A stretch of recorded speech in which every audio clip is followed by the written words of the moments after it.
Hello, my friends. Before we get into it, please hit the subscribe button and drop a like. I'd appreciate it a lot as it contributes to the growth of this channel. Let me know where you're watching from in the comments also. Now, close your eyes, get comfortable, relax, and let the story unfold through me. The drought had settled over the land like a sickness, leaching the moisture from the air, quacking the earth beneath my boots, and turning the lake I'd watched over for years into a sun-bleached crater of mud and debris. Every morning, the shoreline had crept further inward, the water vanishing in increments too small to notice in real time, but undeniable when you marked the days by it. The trees lining the edge of the receding water sagged, their roots exposed like skeletal fingers clawing for a last drink. The once lush cove that hikers came to cool off in was now a barren, broken landscape of fractured soil, buzzing with heat and the relentless hum of cicadas. I had never seen it this bad before. I had worked these woods for years, watched the seasons cycle through their changes, but this felt different.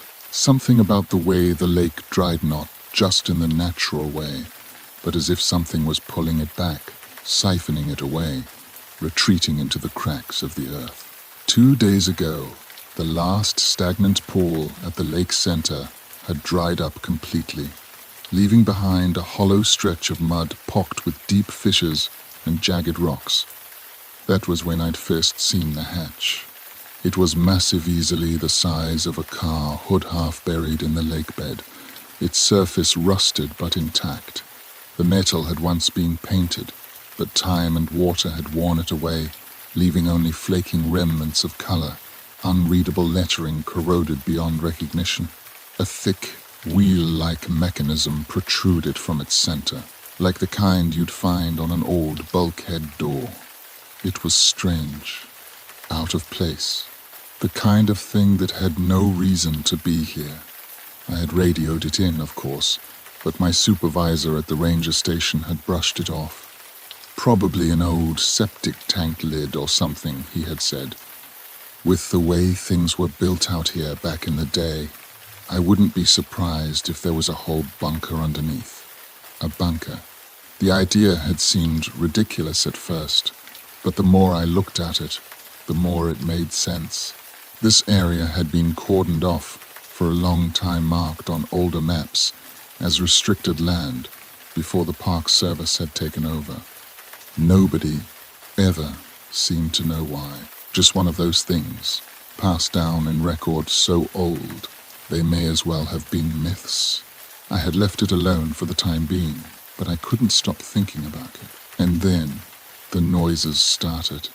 The first night, I had been patrolling near the lake when I heard Itar, deep, groaning creak, like old steel shifting under pressure. I had turned sharply, scanning the empty expanse of the dry lake bed with my flashlight, but there was nothing, just the hatch, sitting there, as unmoving as ever. I had told myself it was the metal contracting in the cool night air, a simple case of thermal expansion, but then it happened again, and again, louder each time, resonating beneath my feet, like something was shifting far below the earth. It had been easy to dismiss at first, but then came the reports. Hikers, passing by the lake bed on the higher trails, had started seeing something, a figure, motionless, always in the same place, standing at the center of the lake bed. At first, I had assumed it was just a trick of the light, maybe a sun-bleached tree stump exposed by the receding water. But the stories were too consistent. The hikers would stop, blink, and the figure would still be there, staring, watching. No one ever saw it move. No one ever saw it leave. And then, one night, I had seen it myself. It was close to midnight, and I was on patrol again. The air was thick with heat, the humidity hanging in my lungs like wet cloth. I had made my way down to the edge of the dried lake, scanning the cracked ground with my flashlight, following the beams as they cut across the empty landscape. And then there it was, a figure, standing dead center of the lake bed. The breath caught in my throat. I adjusted my light, angling it directly at the figure, but the beam seemed to struggle against the distance, the edges of the shape blurring into the darkness. My heartbeat pounded in my ears. For a moment, I thought maybe it was just a trick of my mind, a shadow cast by the skeletal remains of the trees surrounding the lake. But as I stared, my stomach twisted, because it was closer than before. The first reports had all placed it at the center of the lake, but now it stood several feet ahead of where the hatch lay, almost halfway to shore, and the footprints in the dirt leading up to it, only one set, coming from the shore. A wave of cold rolled over me, stark against the oppressive heat of the night. My grip on my flashlight tightened. I forced myself to step forward, the crunch of dead grass beneath my boots sounding unnaturally loud in the quiet. I could see more now the outline of its shoulders, the way it stood so impossibly still, like a mannequin or a corpse frozen in rigor. My radio crackled to life at my hip. I jumped at the sudden noise, my pulse spiking. I fumbled for the receiver, expecting to hear my supervisor's voice, maybe another ranger checking in from a different sector. But instead, I heard something that made my skin crawl, my own voice. It's waking up. The words slithered through the speaker, garbled, distorted, like a recording played through rusted machinery. I stood frozen, my breath lodged in my throat. Then, as if in response, the ground beneath my feet trembled. A deep groan echoed from the lake bed, that same metallic shift I had been hearing for nights now, but louder, deeper, vibrating through my bones. I snapped my flashlight back to the figure, but it was gone. I staggered backward, nearly dropping my light, my breath coming in sharp gasps. My hands fumbled for my radio, but my fingers felt numb, stiff. My own voice still echoed faintly from the speaker, repeating the phrase like a broken record. It's waking up. Then, the voice cut out, replaced by silence. And from deep beneath the earth, something groaned again. Something heavy, something moving. I turned and ran.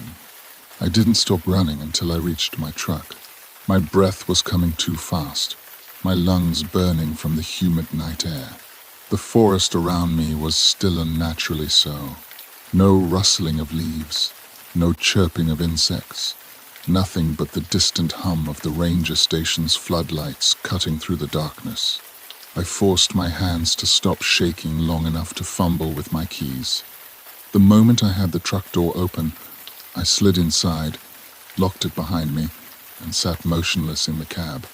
My flashlight was still clutched in a death grip, the skin of my palms slick with sweat around the handle. The radio on my dashboard crackled.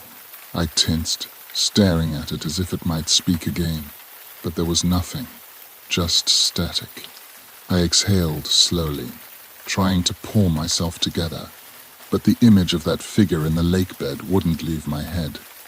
The impossible stillness of it, the way it had gotten closer, and my voice and my own goddamn voice on the radio.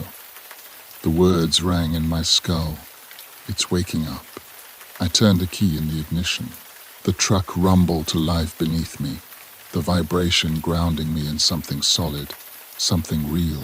My hands were still trembling as I reached for the radio. Dispatch, this is Ranger Thomas. Do you copy? Static. I swallowed, cleared my throat and tried again. Dispatch, this is Ranger Thomas. I need a unit sent to Lake Dry Creek immediately. Theirs. I hesitated, my own words catching in my throat. What the hell was I supposed to say? That I'd seen a figure that shouldn't be there, that my own voice had echoed back at me from the radio.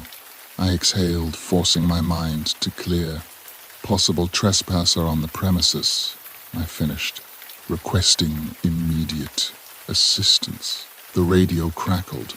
Then a voice, crisp and calm, came through the speaker. Copy that, Thomas. Nearest unit is 45 minutes out. You need backup now, or can you secure the area until arrival? 45 minutes. That was a long time to sit here, alone, staring out at the black expanse of the lake bed. I glanced back at my rearview mirror. The truck's red taillights bathed the dirt behind me in a weak glow, barely cutting through the thick night. Beyond that, the trees loomed, their branches skeletal against the dim light of the ranger station in the distance. I didn't want to be here, not alone, but I wasn't about to admit that over the radio. Affirmative, I said, my voice steadier than I felt. I'll monitor the area until backup arrives. I set the receiver down and gripped the steering wheel, my knuckles turning white. Something was wrong. I knew it. The air around me felt heavy, charged, like the world itself was holding its breath. My ears strained for any sound beyond the soft rumble of the truck's engine. Nothing. And then, in the distance, the groaning started again, deep, slow. The sound of shifting metal grinding against earth. My fingers twitched toward the gear shift, instinct screaming at me to leave, but I forced myself to stay put. I turned off the engine, silencing the cab completely. The groaning sound was coming from the lake bed, from the hatch. I opened the truck door slowly, stepping onto the dry, cracked berth. My boots crunched on brittle grass as I grabbed my flashlight from my belt, scanning the area ahead. The beam of light cut through the dark, landing on the hatch, and that's when I saw it. The wheel lock in the center, it had moved. My stomach dropped. The last time I'd seen it, the thick, rusted handle had been perfectly aligned with the rest of the circular hatch. But now, it had shifted just slightly, just enough for me to notice. Someone or something had touched it. I swallowed against the dryness in my throat. My pulse pounded in my ears. The thought of approaching it made my skin crawl, but I had to be sure. I took a slow step forward, then another. My flashlight's beam wavered slightly as I crossed the uneven ground. Closer now. The air was thick with the smell of damp earth and rusted metal. I reached the hatch, crouching slightly to examine the wheel lock. It had definitely moved. There were faint streaks. In the rust, something had disturbed it recently. I glanced down. There were no footprints. A shiver crept up my spine. The dirt around the hatch was undisturbed, save for my own tracks leading up to it. If someone had been here, if someone had tried to open it, they had done so without leaving a single mark in the dry, cracked mud. I exhaled slowly, trying to push down the unease curling in my gut. Then, something clicked beneath me, a soft, metallic sound, barely audible over the breeze. The hatch groaned again, the noise reverberating through my bones. I stumbled back just as the ground beneath me vibrated. Dust rose from the fissures in the dried mud. The wheel lock moved another inch. I turned and sprinted back to the truck. The moment I was inside, I locked the doors and grabbed the radio. "Dispatch, I need that unit here now," I said, my voice tight. "Something is happening at the Dry Creek lake bed. The hatch." I hesitated, watching as the ground continued to shudder. "The hatch is moving." Silence. Then static, louder than before, filling the truck's cabin like a living thing. I recoiled slightly as the noise grew, shifting from empty white noise to something distorted, something wrong. And then my own voice again, but this time it was different. It wasn't just repeating the phrase from earlier. It was whispering, faint, fragmented words tangled in the static, like a recording half buried in distortion. I gritted my teeth, forcing myself to listen. The words were broken, stretched out in eerie, stuttering echoes. Dome Tokbanet. The static swallowed the rest. My breath hitched. I stared at the radio, waiting for more, but the signal had already faded back into the soft hum of the open channel. The night was still, again. I slowly turned my gaze back to the lakebed. The hatch sat in silence. The wheel lock now shifted another inch from its original position. I didn't move. I didn't breathe. Something was inside, and it was trying to get out. The hatch sat in the darkness like a wound in the earth, the metal glinting faintly beneath the weak glow of my flashlight. My breathing was shallow, barely audible over the rapid thud of my own pulse. I kept my hands on the steering wheel, fingers twitching against the leather, my gaze locked on the hatch through the windshield of my truck. It had moved. The rusted wheel lock, untouched for who knew how many years, had shifted on its own. And worse, my radio had spoken to me in my own voice, whispering a warning I didn't understand. Don't open it. I had no intention of opening the damn thing. I forced myself to take a deep breath, steadying the tremor in my fingers as I reached for the radio again. Dispatch, do you copy? Nothing. Just static. A bead of sweat slipped down my temple, the thick heat of the night pressing against my skin like a damp cloth. The longer I sat there, the heavier the air felt, like the atmosphere itself was thickening around me, suffocating. I needed to move. I needed to get out of here. But as soon as the thought crossed my mind, I saw it. Movement. Not from the hatch. From the tree line. I jerked upright in my seat, flashlight in hand, angling the beam toward the edge of the dried lake bed. The light cut through the darkness, illuminating the sparse, brittle trees standing at the perimeter. Nothing. But I knew what I had seen. Something or someone had moved between those trees. A shadow, just at the edge of my vision. It had been quick, slipping behind the trunks the moment I turned my attention to it. I exhaled, pressing my back against the seat, scanning the tree line again. I counted to 10, my pulse steadying. Then, just as I was about to convince myself I had imagined it, a figure stepped out from between the trees. My breath hitched. It stood motionless at the edge of the dried lake bed, just beyond the reach of my flashlight. For a long, awful moment, neither of us moved. I couldn't make out details. Just the Shaipa person, tall, thin, standing too still. Their arms hung limp at their sides, their posture too rigid, too unnatural. My fingers curled tighter around the flashlight. "Hey!" I called out, my voice hoarse from the dry air. "This is restricted land. Identify yourself." No response. The figure didn't flinch, didn't shift, didn't even breathe. I swallowed, throat clicking dryly, the tension in my gut coiling tighter. I was still gripping my radio in one hand. I lifted it, pressing down on the receiver. "Dispatch, I have a possible trespasser near Dry Creek Lake. Need a unit here now." More static. Then, a slow, distorted whisper. Not mine, this time. He's watching. The voice was garbled, warped, stretched thin by the interference. My stomach lurched.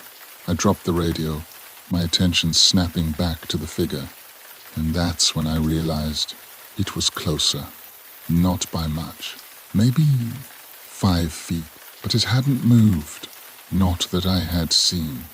The space between us had just shrunk. My fingers dug into my thigh, my breathing sharp, controlled. "Stay where you I commanded, louder this time. You are in a restricted area. Silence. Then, before my eyes, the figure took a step forward. Not a normal step, not a fluid movement. It was a lurch, sudden and unnatural, like something being yanked by invisible strings. Every hair on my body stood on end. I clicked on my truck's high beams. The figure vanished, gone. Just empty space where it had been standing. I sat frozen, my own breath rattling in my chest, waiting, watching. Seconds passed. Then, behind me thud, a single heavy knock against the back of my truck. My blood went cold. I swallowed, moving only my eyes toward the rearview mirror. Darkness, nothing but the empty dirt road behind me, stretching into the dense forest. Another thud, louder. This time, the entire truck rocked slightly. I turned, my movements slow, mechanical, my heart hammering against my ribs. The back window was pitch black. My taillights didn't reach far enough to illuminate whatever was behind me. I reached for my flashlight with shaking hands, angling it over my shoulder. And then a shadow moved. Not in the mirror, right outside my window. My breath caught. I snapped my head to the left. Nothing. Just the trees, the dirt, the silence. I was losing it. I turned back to the windshield, gripping the steering wheel so tightly my knuckles ached. And then, in the glow of my headlights, the hatch, the wheel lock had moved again. Another inch. My stomach twisted. I needed to leave. Now. I jammed the key into the ignition, the truck roaring to life. The moment the engine turned over, the thudding stopped.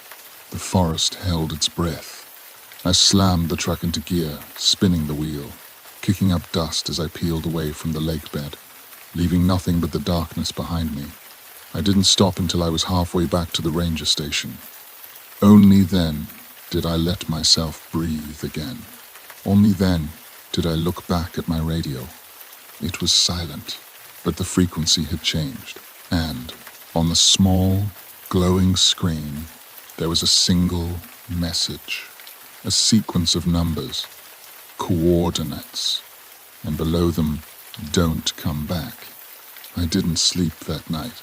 I sat in my truck just outside the ranger station, hands gripping the wheel, eyes locked on the radio. The numbers on the frequency display glowed an eerie green in the darkness. The digits burned into my brain. A set of coordinates. I knew this park better than I knew my own home. I had spent years patrolling its trails, memorizing its landmarks. And those numbers, those coordinates were for a location deep in the woods. A place I had never been assigned to, never had a reason to visit. Restricted land. That phrase kept coming back to me. I should have reported it. I should have written it off as a system malfunction, erased the numbers, and gone inside to sleep like any rational person. But I didn't, because I had seen the hatch move. I had heard my own voice whispering through the static. I had seen something standing in the lake bed, and now the forest itself was pointing me somewhere else. I leaned back in my seat, exhaling slowly. My mind was racing, running through every possible explanation. Maybe an old emergency broadcast signal had glitched. Maybe the weather was interfering with the frequency. But I knew better. The radio hadn't been broadcasting anything until I'd seen that figure. I glanced at my watch. Nearly 4 a.m. The sun would be up soon. I had a shift at 8. If I went inside now, I could get maybe 3 hours of sleep. But I knew that wasn't going to happen. Instead, I reached for my phone and pulled up a map of the park. The coordinates were for a location, a few miles past the lake, in an area marked as off-limits. Not officially, not with signage or fences, but on the old maps, the ones the Park Service kept in the archives. There had been no patrol routes assigned there for decades. It wasn't an accident. I exhaled, gripping my knee. The rational part of me, the part that had trained for this job, the part that had spent years following protocol, told me to report the anomaly and let someone else handle it. But the other part of me, the part that had spent years feeling like this forest was keeping secrets, was already reaching for the ignition. I had to see it for myself. The drive was slow. The deeper I went into the park, the worse the roads by Cameron paved, winding through thick trees, the kind of path that didn't see regular maintenance. The sun had begun to rise by the time I reached the coordinates, golden light filtering through the canopy, painting the ground in long shadows. I parked, stepping out into the humid morning air. The smell of damp earth filled my lungs. But there was something else beneath. It's something metallic, faint but unmistakable.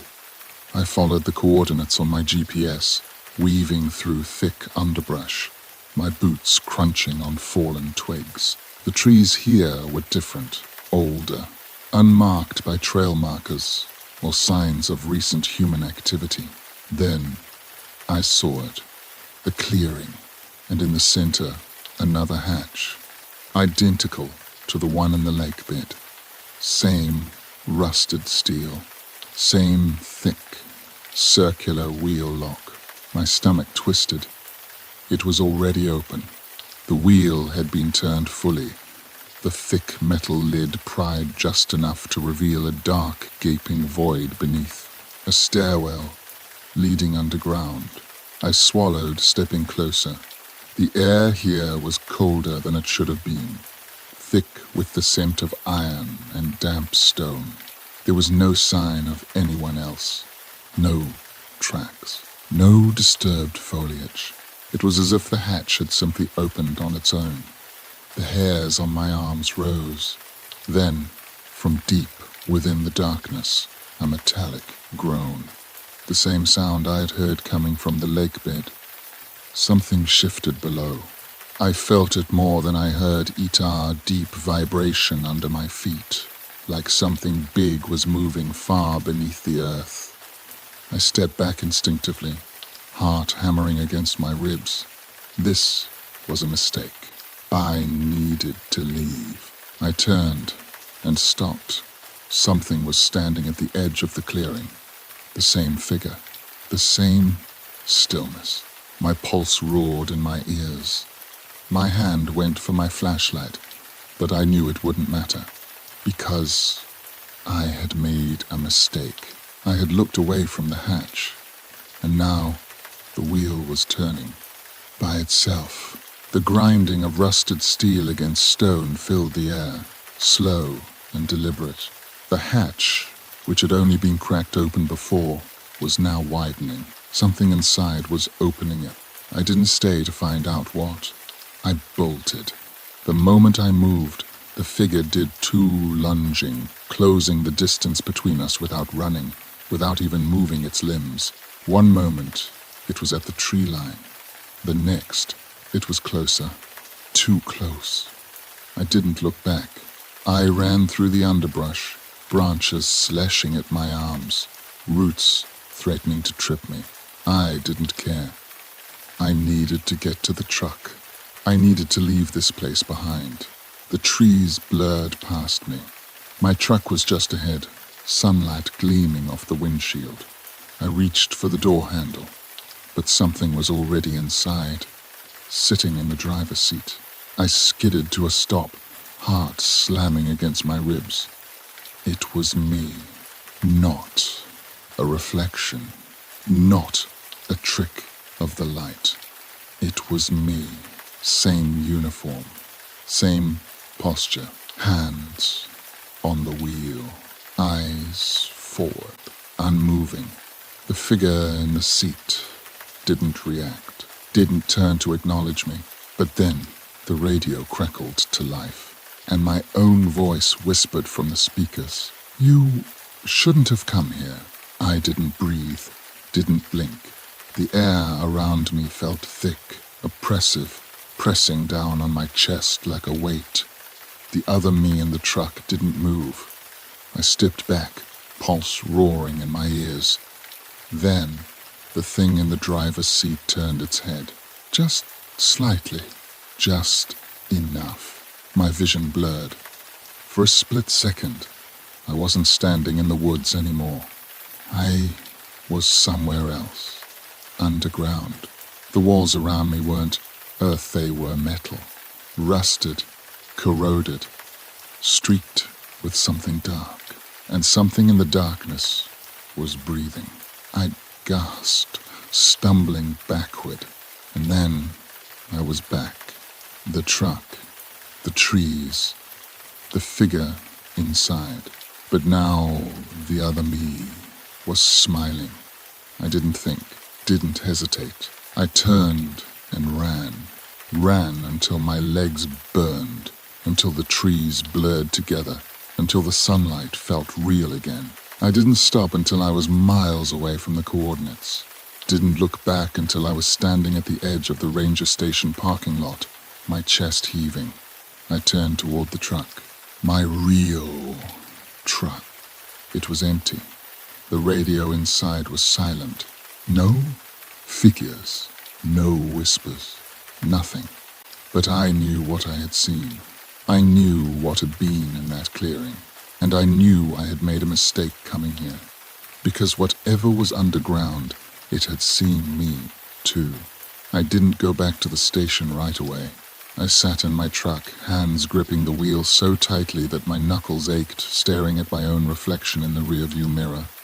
My face was pale, slick with sweat despite the cool morning air. My eyes too wide, too alert darted from my reflection to the trees behind me, scanning for any sign of movement. Nothing. The woods were still. The sky was brightening, streaks of orange and pink spilling across the horizon, cutting through the remnants of dawn. I had made it back to my truck. I had left the clearing, but I wasn't sure if I had really escaped.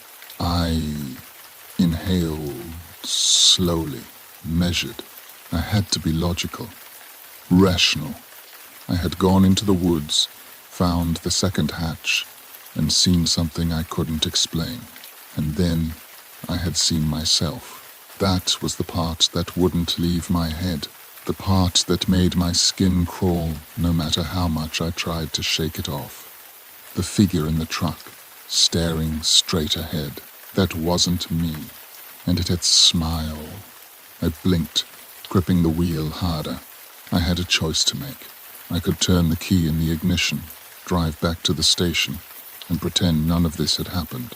I could go back to my normal routine morning patrols, writing up reports, warning campers about fire hazards. Or I could go back. The thought made my stomach twist. I wanted to pretend this was just a trick of the mind, stress-induced hallucinations from lack of sleep. But deep down, I knew that wasn't true. The hatch had moved. The radio had spoken to me. And something I couldn't name, had been watching me since the moment the lake had dried up. I exhaled sharply. I needed to know the truth. I forced myself to go back to the station first, if only to check in. When I walked through the door, I was met with the scent of stale coffee and old paper. The place was quiet, most of the other rangers already out on their morning patrols. "Hey, Thomas," came a voice from behind the desk. I turned, forcing a neutral expression as I faced Joe, one of the older rangers who had been working here longer than anyone. His graying beard was uneven, his uniform rumpled like he hadn't bothered to iron it in years. "You look like hell," he said, taking a sip of his coffee. "Rough night?" I hesitated. How was I supposed to answer that? "Yeah," I finally said. "Long shift," Had to check out some weird reports near Dry Creek Lake. Joe frowned. Dry Creek? That place has been bone dry for weeks. What kind of reports? I debated telling him everything. The hiker sightings, the movement of the hatch, the figure in the woods. But something in my gut told me not to. Not yet. Just some noise complaints, I said instead. Probably nothing. You ever hear of any old structures out there? Maybe an old bunker or something? Joe rubbed his chin, eyes narrowing slightly. Not officially, he said. But there are rumors. Park's been here for decades. But before that, this land belonged to the government, old military. Say, some folks thing out here. That sent a chill down my spine. Bunkers? I asked. Joe shrugged. Could be that if they were, no one's supposed to know about them. Lot of old records got wiped when the Park Service took over. Why do you ask? I hesitated again. Then, carefully, I found something out there. A steel hatch. Looked old, rusted shut. But it moved. Joe's expression darkened. You didn't touch it, did you? No.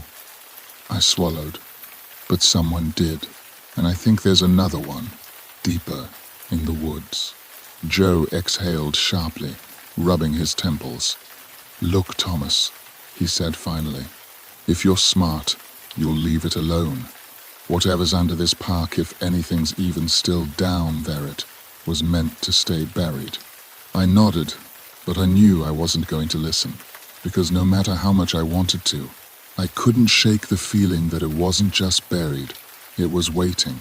I left the station an hour later, setting out for the second hatch. This time, I was prepared. I brought a heavier flashlight, extra batteries, and a spare radio. My sidearm sat comfortably in its holster, not because I thought it would help, but because holding it gave me some sense of control. The coordinates were burned into my memory. I retraced my path through the woods, following the same trail I had fled from just hours before. The deeper I went, the heavier the air felt. It wasn't just the humidity. There was a weight in the atmosphere, something pressing against my skin, making my breaths feel shallower. I reached the clearing and stopped. The hatch was open. Not just cracked fully open, the steel lid pushed back to reveal the gaping darkness below. I swallowed. The stairwell leading down was old, metal steps coated in rust and grime. I shone my flashlight down, but the beam barely pierced the shadows. The air drifting up from below was cold, carrying a scent I couldn't quite place. Something metallic, something wrong. I hesitated. Then, before I could talk myself out of it, I stepped inside. The first thing I noticed was the silence. No echo, no sound of my boots on metal, just a heavy, suffocating quiet, like the air itself had been swallowed.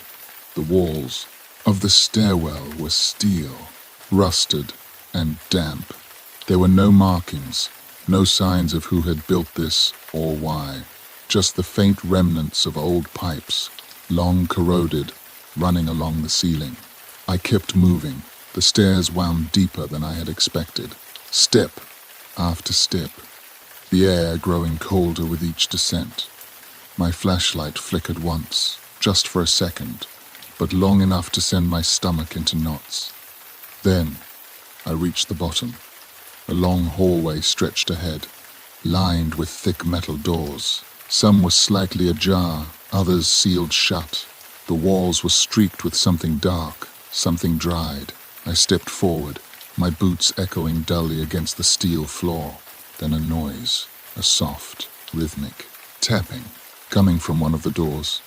I stopped breathing. Tap, tap, tap, slow, deliberate. I shone my flashlight toward the source, my pulse hammering. One of the doors slightly open, something inside. Tap, tap. I swallowed, forcing myself to step forward. I reached for the edge of the door, hesitated, then pulled it open. Inside a chair, a single rusted chair bolted to the floor, and on it a tape recorder, old, dusty, the reel still turning. I stepped closer, heart pounding, and pressed play, static. Then a voice, distorted, mine. It's waking up. I dropped the recorder, and from somewhere down the hall a door creaked open. I wasn't alone. I turned, flashlight shaking, shining it toward the hallway, and there, standing at the far end, barely visible, was myself, staring right back at me. I didn't move. I couldn't. The thing at the end of the hall myself stood in the flickering beam of my flashlight, still as a statue. It wasn't just the resemblance that made my stomach lurch. It was the way it stood, arms limp at its sides, body too rigid, head tilted at the slightest unnatural angle, and it was watching me. I swallowed, forcing my breath to steady. My grip on the flashlight tightened, my knuckles aching. I wanted to look away, but I knew better. I had already seen what happened when I looked away. The dim glow of my light reflected off the steel walls, bouncing erratically as my hands trembled. The long, rusted corridor stretched between us, lined with thick, sealed doors. The air was wrong down here, too heavy, too still, as if the walls themselves were holding their breath. I needed to move. The presence at the end of the hall hadn't taken a step. Not yet, but I knew it would. I knew, the second I made the mistake of looking away, it would be closer. The thought made my stomach turn. I took a careful step backward, my boot scraping softly against the damp floor. The sound felt deafening in the silence. The figure didn't react. It just stood there. I kept moving, step by step, my breath slow and deliberate. I needed to get back to the stairs, get out of this place before a noise, soft, muffled, from behind me. My blood ran cold. The moment my ears registered the sound, I knew I had a choice. I could turn and look, or I could keep my eyes locked on him and pretend nothing else was down here with me. Neither option felt right. The noise came again, a slow, deliberate knocking from one of the doors. 3 soft raps, evenly spaced, like a request for entry. I took another step back. I shouldn't be here. The air was thick with something I couldn't name, a presence, something ancient and aware, pressing in on me from all sides. I forced myself to keep moving, muscles tight with restraint, trying to ignore the way my instincts screamed at me to run. Then a second knock, from a different door. I inhaled sharply, my body going rigid. Then a third, another, one by one. The doors lining the hall began to knock, not in unison, not at random, but in a sequence. Left, right, 2 behind me, 1 ahead, as if they knew I was here, as if something was listening. The figure at the par, end of the hall, still hadn't moved. It just watched. I forced myself to swallow. I needed to go. Now. I took another step, and the lights went out. Pitch black. The world vanished. I sucked in a sharp breath, spinning instinctively, my flashlight darting in every direction. The beam flickered against rusted metal, illuminating nothing but thick, endless dark. I wasn't sure what was worse, the fact that I could no longer see him, or the fact that the knocking hadn't stopped. It was growing louder, closer. I turned toward the stairwell, my pulse hammering, trying to orient myself in the suffocating blackness. I had come from the right. If I moved fast, a voice from the dark, not my own. Why did you come back? My throat closed. It came from the end of the hall, where the figure had been standing. The voice was wrong warped, like it was trying to shape itself into something human, but hadn't quite figured it out yet. I didn't answer. I couldn't. Instead, I moved, fast. I turned on my heel, bolting toward where I hoped the stairwell was. My flashlight bobbed wildly, the beam shaking as I ran, illuminating nothing but rusted walls and thick, sealed doors. Behind me, footsteps. Slow at first, then faster. I didn't look. The hall stretched too long, longer than I remembered. The darkness swallowing my light, the walls pressing in on me. The knocking had stopped, replaced by a deep, groaning sound, the same metallic shift I had heard in the lake bed. The hatch was closing. I reached the stairwell, just as the first door behind me slammed open. I lunged forward, nearly slipping on the rusted steps, scrambling upward 2 at a time. The ground shook. The walls groaned. I could hear it behind me, the footsteps on metal, impossibly fast. I shoved myself upward, breath ragged, lungs screaming. The dim glow of the open hatch above barely cut through the dark. I was almost there then. A hand grabbed my ankle. Cold. Wrong. I kicked, panic surging, my boot colliding with something solid. A voice hissed below, not yet. I didn't stop. I hauled myself up the last step, my hands hitting dirt, lungs burning as I threw myself into the clearing. The morning light was blinding. For a second, I just lay there, gasping for air, heart slamming against my ribs. Then I turned. The hatch was still open, but there was nothing inside. No stairs, no corridor, just dirt, like it had never been open at all. My breath hitched. I scrambled backward, my mind trying to make sense of what I was seeing. It was just a rusted steel plate, sealed shut. No movement, no sound, no door. I inhaled sharply, the world around me spinning. Had I imagined it? No. I could still feel the hand on my ankle, still hear the knocking, still see him in the dark. I staggered to my feet, legs weak beneath me. I needed to leave. Now. I turned, forcing my shaking limbs to move, barely able to keep myself upright as I pushed through the underbrush. The forest felt different now, like it was watching me. I kept moving, trying to ignore the weight pressing down on my chest, the way my skin prickled with the sensation of being followed. Then, from somewhere behind me, the radio in my pocket crackled to life. My blood ran cold. I pulled it out slowly, breath catching in my throat as I lifted it to my ear. The static was soft, almost distant. Then, through the interference, my own voice. It's waking up. I exhaled sharply, my fingers tightening around the receiver. Then, another voice. One I didn't recognize. Not yet. I froze. A chill rolled down my spine.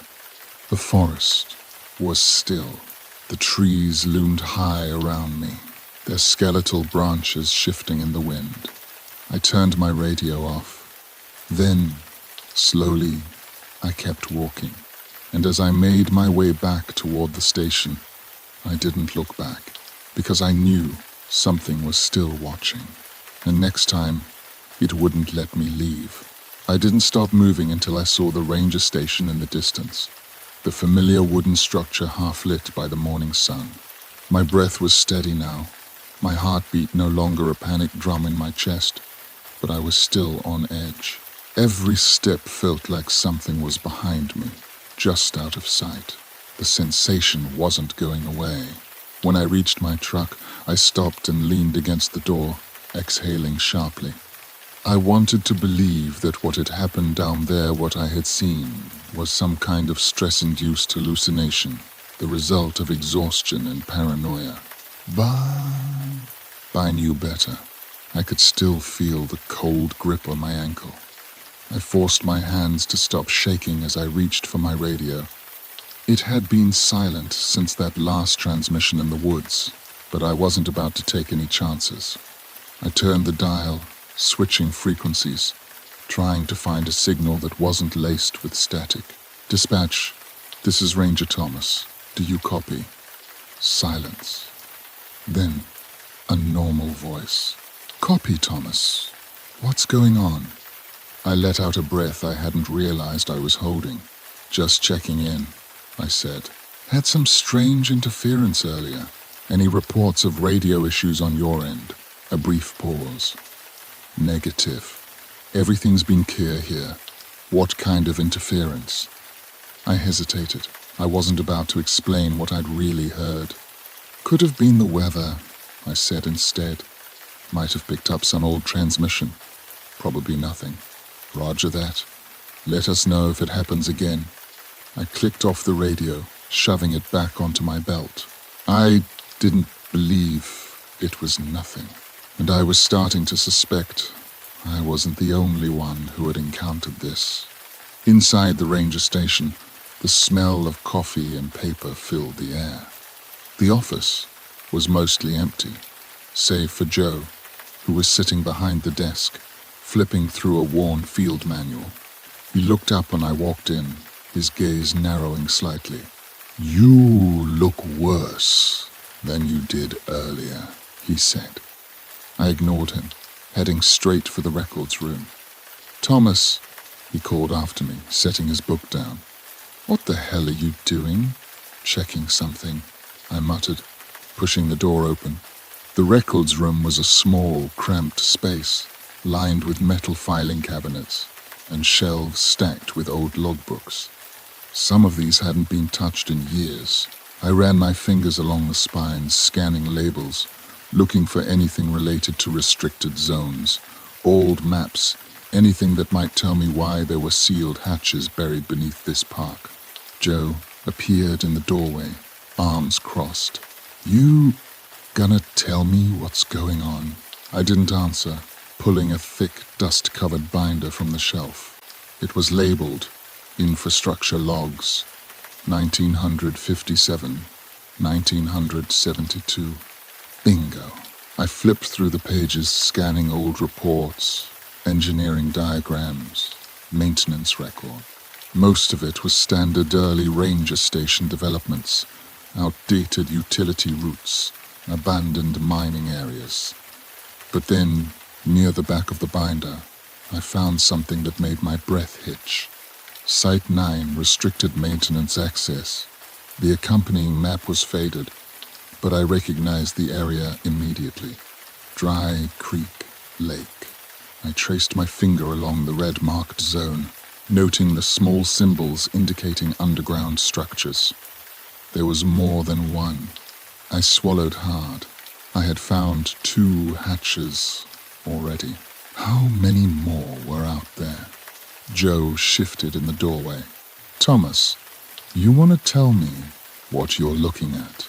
I turned the binder around, tapping the map. What do you know about Site 9? Joe's expression didn't change, but something in his posture stiffened. He knew something. That's old, he said after a moment. Before our time. Back when the government still owned parts of this land. I waited. Joe sighed, rubbing his chin. There were stories. Back when I started here, some of the old rangers talked about underground facilities, bunkers, storage sites. But nobody knew for sure what they were for. The whole area got transferred to the park in the late 70s. By then, whatever was down there was supposed to be sealed up. I glanced down at the map again. Then why do the hatches still move? Joe didn't answer. I shut the binder, my mind racing. There was something beneath this park, something that had been buried. And now, for whatever reason, it was waking up. I spent the rest of the afternoon reviewing every old file I could get my hands on. Most of them were vague bureaucratic reports, site maintenance logs, clearance-level memos that had been partially blacked out. But the more I read, the clearer the pattern became. The lake bed hatch wasn't the only one. There were at least 6 others, scattered throughout the park, all sealed, all unmarked on modern maps, and all of them were connected, a network of underground structures. I traced the lines on the map, heart pounding. What the hell had they built down there? And why had they abandoned it? I leaned back, rubbing my temples. I knew one thing for certain: he had barely scratched the surface of whatever was happening here, and I wasn't ready to stop digging. That night, I stayed late at the station, waiting for the other rangers to leave. Once the place was empty, I gathered my gear. Flashlight, radio, sidearm.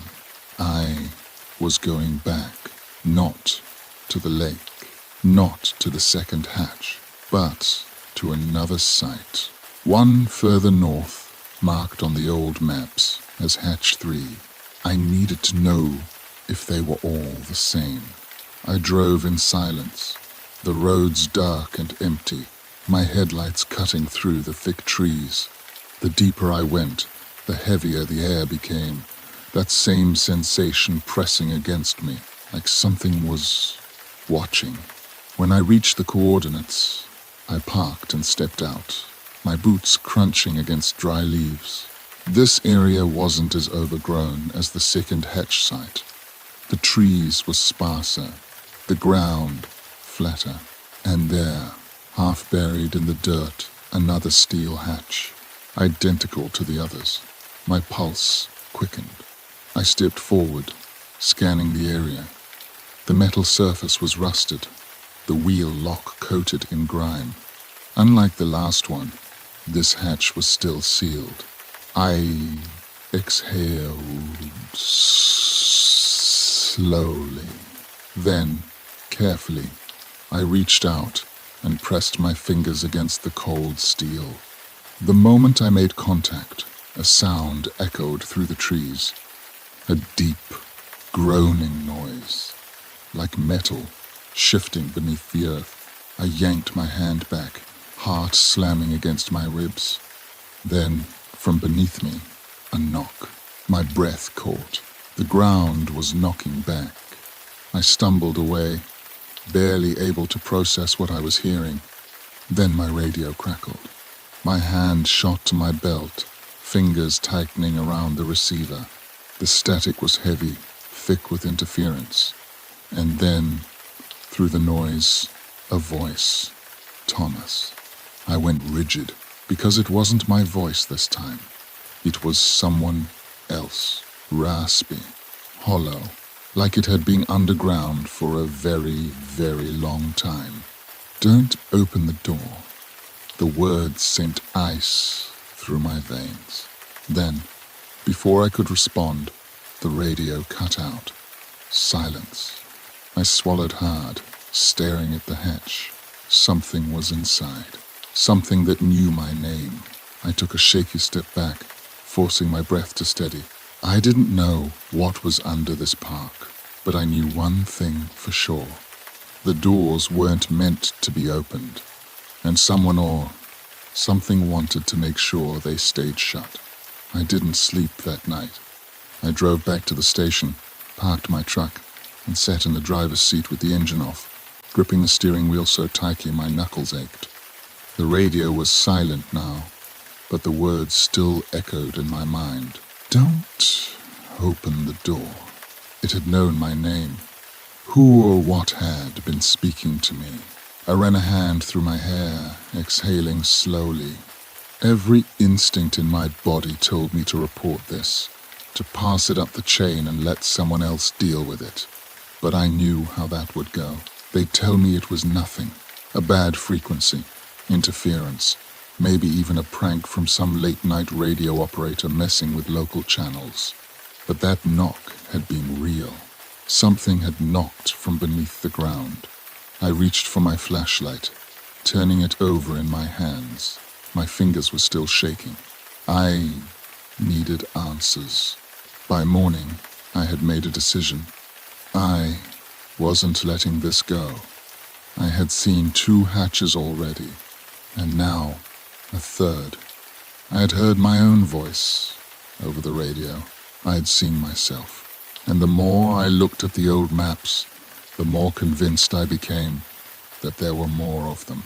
More doors, more things waiting beneath the earth. I had to find them, but I wasn't going alone. I needed help. Joe was already in the station when I got there, pouring himself a mug of coffee like it was just another normal morning. He looked up when I walked in, raising an eyebrow at my appearance. "You look like hell," he said. "Yeah," I muttered. "I need to talk to you." Joe sipped his coffee. "I figured. You gonna tell me what's got you digging through old records at 3 a.m? I hesitated. Then, carefully, "There's something under this park, Joe. Something old. I need to know what you remember." Joe exhaled sharply, rubbing his chin. "I told you already there were rumors, but nothing concrete. The government had this land before we did. Nobody knows what they were doing out here, and most of the records are long gone." I reached into my pocket and pulled out my notebook. I had spent the night marking locations based on the old map's estimated points, where the remaining hatches should be. I set it on the desk in front of him. Joe frowned, setting his coffee down and flipping through the pages. "Jesus," he muttered. "You see it now?" I asked.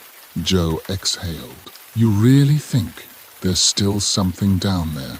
"I don't think," I said. "I know." Joe was quiet for a long moment. Then, finally, "Where are we going first?" By noon, we were back in the trucks, heading out to the first site, the 4th hatch. The drive was long, the road winding through the backwoods, far from any marked trails. We passed old, abandoned ranger outpost structures that hadn't been used in years, left to decay in the sun. The deeper we went, the quieter the forest became. Not normal quiet, wrong quiet. Even Joe noticed it. He turned the radio down, rolling his window down slightly, listening. "You feel that?" he asked. I nodded. "It's too still. No wind. No birds. Even the insects had gone silent. It felt like the entire forest was holding its breath." We didn't speak again until we reached the coordinates. Joe pulled up beside me, stepping out of his truck, scanning the clearing. It looked just like the others. Dirt, sparse trees, and in the center, another hatch. Joe let out a low whistle. "Well, I'll be damned." I nodded, stepping forward. The steel was rusted, just like the others, the wheel lock thick with grime, but something about this one felt different. The air around it was colder. Joe crouched beside it, running his fingers over the surface. "You think this one moves too?" "I don't know," I admitted, but I knew how to find out. I reached forward, pressing my palm flat against the hatch. For a moment, nothing happened. Then, a shudder, deep beneath the earth. Joe yanked his hand away like he'd been burned. Jesus. The ground groaned. A slow, metallic shift. The same sound I had heard from the lake bed. Joe's eyes met mine. "That's coming from below." I swallowed. "I know." We both stepped back. Then, without warning, the radio on Joe's belt crackled. A burst of static. Then, through the distortion, a voice. "He's watching." Joe's face went pale. I reached for my own radio, my fingers tightening around the receiver. The same static burst through my speaker. But this time, the voice wasn't just one. It was many, layered, whispering over each other, rising and falling in uneven patterns, like an old recording decayed by time. "Don't open it." Joe was already moving. We need to go. I didn't argue. We backed away from the hatch, keeping our eyes locked on it, listening to the radio static swirl around us. And then, a click. The wheel on the hatch twitched. Joe cursed under his breath. Get in the truck. I didn't need to be told twice. We moved fast, practically running back to the vehicles, kicking up dust as we tore away from the clearing. Only when we were miles away did we finally speak. Joe was gripping the wheel so tightly his knuckles had gone white. "What the hell was that?" he demanded. I exhaled, staring at the road ahead. "I think," I said slowly, "whatever's down there, it's waking up." Joe shook his head. No, this is something else. This is wrong." I nodded, because I agreed. We drove back in silence, but I knew neither of us were done. We had found 4 hatches. That meant there were 2 more. And if what I suspected was true, the last one was going to be different. We weren't just dealing with old bunkers. We weren't just dealing with abandoned government sites. This was something else. Something older. And we were running out of time. The drive back to the station was silent. Neither of us spoke, but the tension in the truck was thick enough to suffocate. Joe's fingers were locked around the wheel, knuckles white, his jaw clenched tight. I sat in the passenger seat, watching the trees blur past, my mind still replaying the voice from the radio. He's watching. The words sat heavy in my chest. I had spent years patrolling this park, memorizing every trail, every ridge, every landmark, and yet I had never felt this place the way I did now, like I was trespassing somewhere I wasn't meant to be. Like something had noticed me, and now it was waiting. Joe pulled the truck into the lot outside the ranger station, throwing it into park. He exhaled sharply, rubbing a hand over his face before glancing at me. "We need to talk," he said. I nodded. We stepped inside the station, the air-conditioned chill immediately settling into my skin. It felt wrong normal. Like the past few days hadn't happened. Like I hadn't seen my own reflection standing where it shouldn't have been. Like I hadn't heard something knocking from beneath the earth. Joe didn't bother with coffee. He went straight to his desk, yanked open a drawer, and pulled out an old leather notebook. He dropped it onto the desk between us. "You're not the first one to go looking for those hatches," he said. I stiffened. "What do you mean?" Joe exhaled, flipping the book open. The pages were old, yellowed with age, covered in messy, hastily written notes. Some were dated, others weren't, but all of them had something in common. Hatch locations. I stared at him. "Where did you get this?" Joe tapped a finger against the book. "This belonged to a ranger named William Price. Worked here in the 60s, retired early, disappeared a few years later." I frowned. "Disappeared?" Joe nodded. "Didn't show up for work one day. Never picked up his last check. When they finally went looking for him, his house was empty. No signs of forced entry. No personal belongings. It was like he just had left." I swallowed. Joe flipped through the pages, stopping on one filled with drawings. Circles, thick, heavy lines sketched into the paper over and over again, like the person drawing them had needed to get them right. They looked like the hatches, but there was something else beneath the drawings. A figure. Just a shadow, no facial features, no details. Just a shape, tall, thin, standing beside each of the hatches, watching. My stomach twisted. He saw them too. Joe's voice was grim. "Yeah." I reached for the notebook, flipping toward the last few pages. The handwriting had changed. The words were erratic, shaky. I squinted, reading the final entry aloud. I thought it was just the doors. I was wrong. They're not doors. They're locks. A chill ran through me. Joe leaned back in his chair, rubbing his hands over his face. I don't know what's down there, Thomas, but I don't think we're supposed to find out.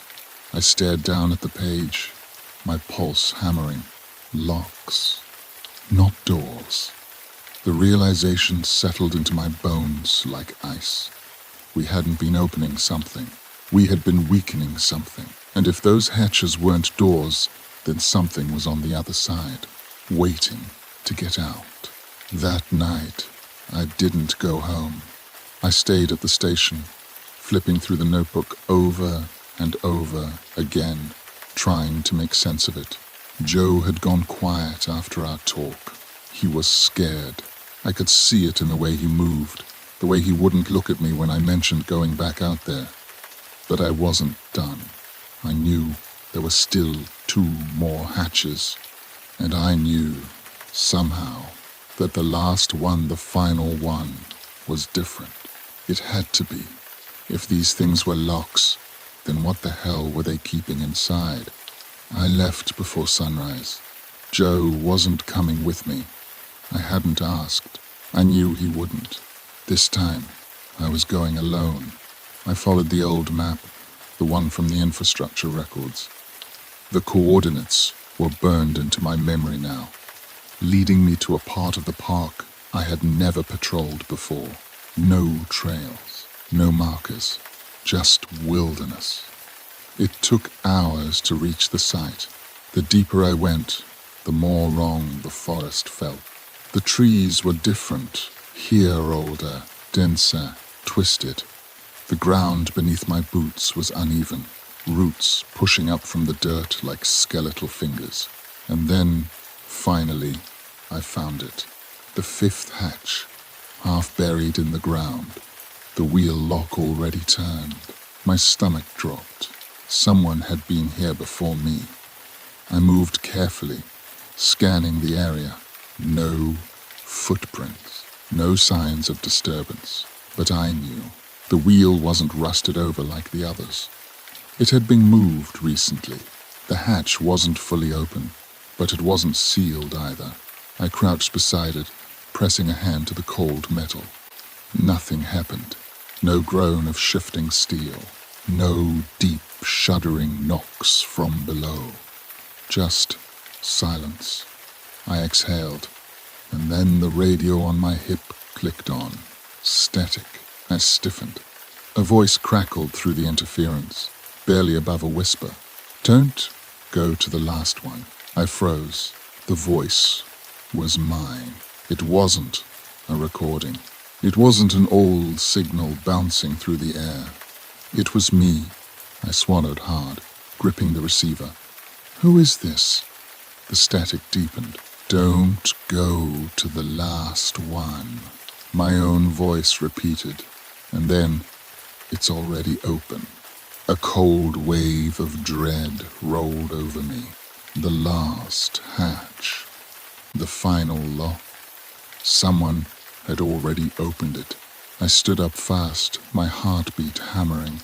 I needed to leave. I needed to get back to the station. Warn Joe. Do something. I turned and stopped. A figure stood at the edge of the clearing, tall, thin, motionless, watching. I swallowed, stepping backwards slowly. My flashlight was shaking in my hands, the beam trembling as it illuminated the empty space between us. Then, before I could react, the radio clicked again. This time, it wasn't static. It was breathing, ragged, slow. Deep, shuddering gasps, like something had just woken up after a very, very long sleep. I turned and ran. I ran like my life depended on it because I knew it did. The trees blurred past me, branches clawing at my arms as I tore through the underbrush. My breath was ragged, my heartbeat a thunderous drum in my ears, but I didn't slow down. I couldn't, because something was behind me. I couldn't hear it, I couldn't see it, but I could feel it. The weight of its gaze, the unnatural stillness of the air, the way my instincts screamed at me to move. The radio on my hip clicked. I didn't dare stop. A crackle of static followed, then a sound that made my stomach twist. Footsteps. Not mine. Something else was moving through the radio. Not just noise, not interference, actual footsteps, crunching through dead leaves, shifting over dirt. But I was alone. I didn't think. I just ran faster. The forest stretched endlessly in every direction. My lungs burned, my legs ached, but I refused to stop until I reached the truck. Then, suddenly, the trees ended. I stumbled into a clearing, my boots skidding over loose gravel. I had reached the old service road, the faded dirt path winding back toward the ranger station. And there just ahead was my truck. I sprinted toward it, fumbling for my keys, every nerve in my body alight with panic. The moment I reached the driver's side, I wrenched the door open and threw myself inside, slamming it shut behind me. For a long, terrible moment, I just sat there, chest heaving, hands locked around the steering wheel. I was shaking. I turned the key. The engine roared to life. Relief flooded through me. Then the passenger door handle moved. I stopped breathing. A soft, metallic click as the latch lifted. I turned my head, my pulse hammering. The door didn't open, but something had tried. My hand hovered over the gear shift, my body frozen in place. The forest beyond the windshield was empty, but I knew better. Something had followed me. Something had almost gotten inside, and I had no idea how long it had been standing there. I didn't go straight back to the station. I needed to think. I needed to figure out my next move before I walked back in there and told Joe what I had seen, because part of me already knew. We had been wrong. These hatches weren't just seals over some abandoned structure. They weren't leftovers from a government project. They were containment. And now, at least one of them was open. I pulled off the road near one of the old ranger outposts, killing the engine. The air outside was thick with heat, the kind that pressed against your skin, suffocating. I stared at my radio, fingers hesitating over the dial. If I turned it on, what would I hear? Would it be my own voice again? Would it be breathing? Or worse, silence? I didn't want to find out. Instead, I grabbed the notebook from the passenger seat, the old one that had belonged to William Price. I flipped through the pages, scanning his final notes, searching for anything I had missed. Then, something caught my eye. A phrase scrawled near the bottom of the last page, in handwriting so frantic it barely looked human. "Don't let him see you first." I swallowed hard. Who was him? Was it the thing I had seen? The tall, motionless figure lurking near the hatches, the one that always seemed to be watching. I flipped back a few pages, my pulse picking up. There, buried in Price's notes, was a list, not of locations, but of dates, dozens of them, spanning decades. And beside each one, a single word, opened. My stomach twisted. This had happened before. Not once, not twice. Over and over. Each time, someone had found a hatch. Each time, it had been opened. And each time, someone had gone missing. I ran my finger down the list, following the dates to the most recent entry. There was a name written beside it. A name I recognized. William Price. the last ranger to investigate the hatches, the one who had disappeared. I felt my blood run cold. I hadn't found all the hatches. There was still one more. And if Price's notes were right, it was already open. I made a choice right then. I was going to find the last hatch. I had to. I couldn't shake the feeling that if I left this alone, if I turned away now, whatever had been locked away under this park would finally have its chance to get out. I wasn't going to let that happen. I grabbed the map, double-checking the coordinates, and turned the key in the ignition. The truck rumbled to life. I reached for my radio, hesitating before I clicked it on. For a moment, there was nothing but silence. Then, static, low, constant, and underneath it, a voice.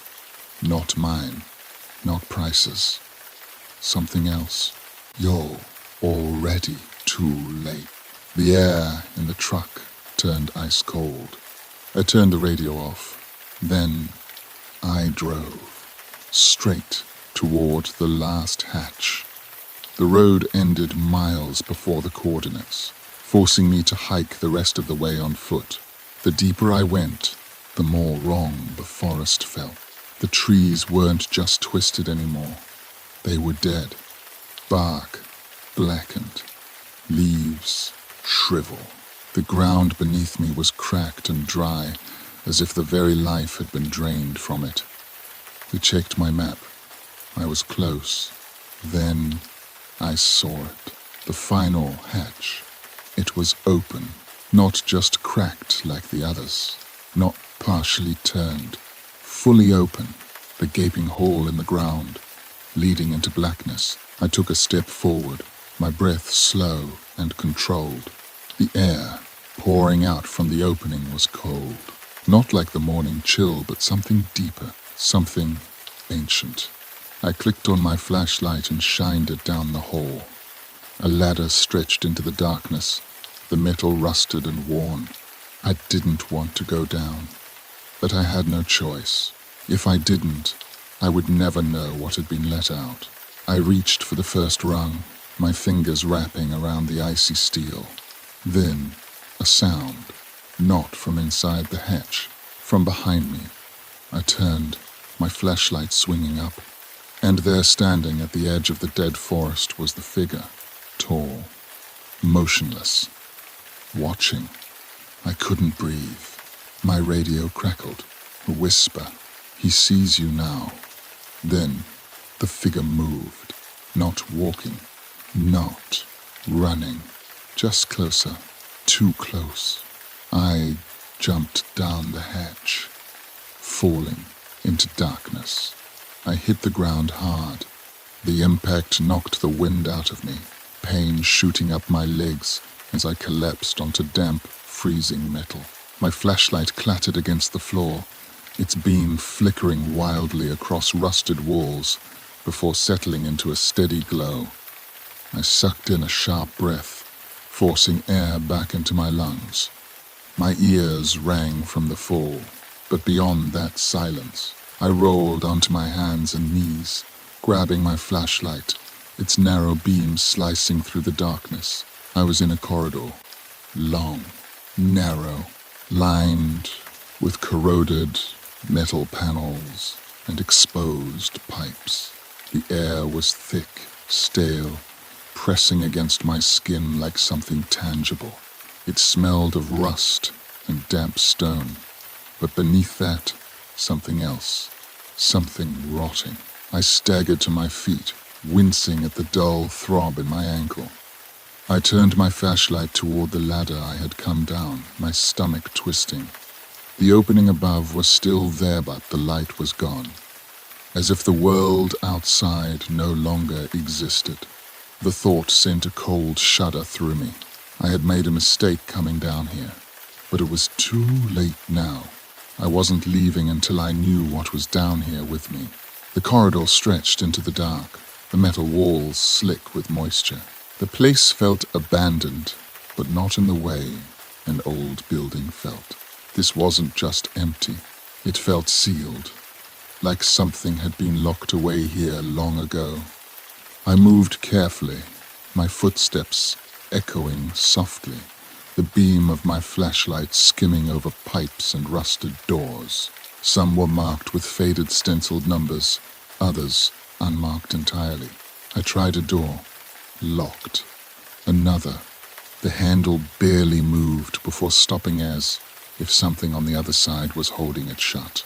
I stepped back, gripping my flashlight tighter. The air felt wrong here, heavy, pressurized, like something was breathing with me. Then a noise, soft, muted.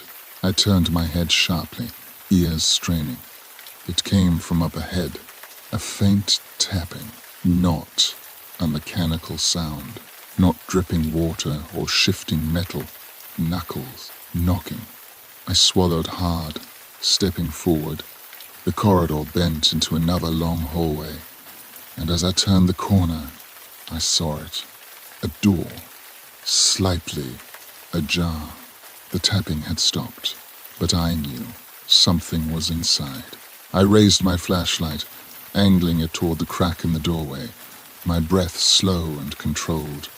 The darkness inside was thick, almost solid. The beam of my flashlight barely pierced it. I took another step. Then a hand slid out from the gap in the door. My stomach lurched, pale, thin, fingers stretching too long, curling against the rusted metal. I took a step back. The hand twitched, then slowly gripped the doorframe. I didn't move, didn't breathe. The fingers tightened. Then the door slammed shut. The sound thundered through the corridor, shaking the metal walls. I stumbled back, heart hammering, my flashlight shaking in my grip. Then the knocking returned, but not from the door, from everywhere. A slow, rhythmic pounding from the walls, the floor, the ceiling, as if the entire place had woken up. My radio crackled. I froze. A voice. Mine. You shouldn't have come here. I clenched my jaw, forcing my body to stay still.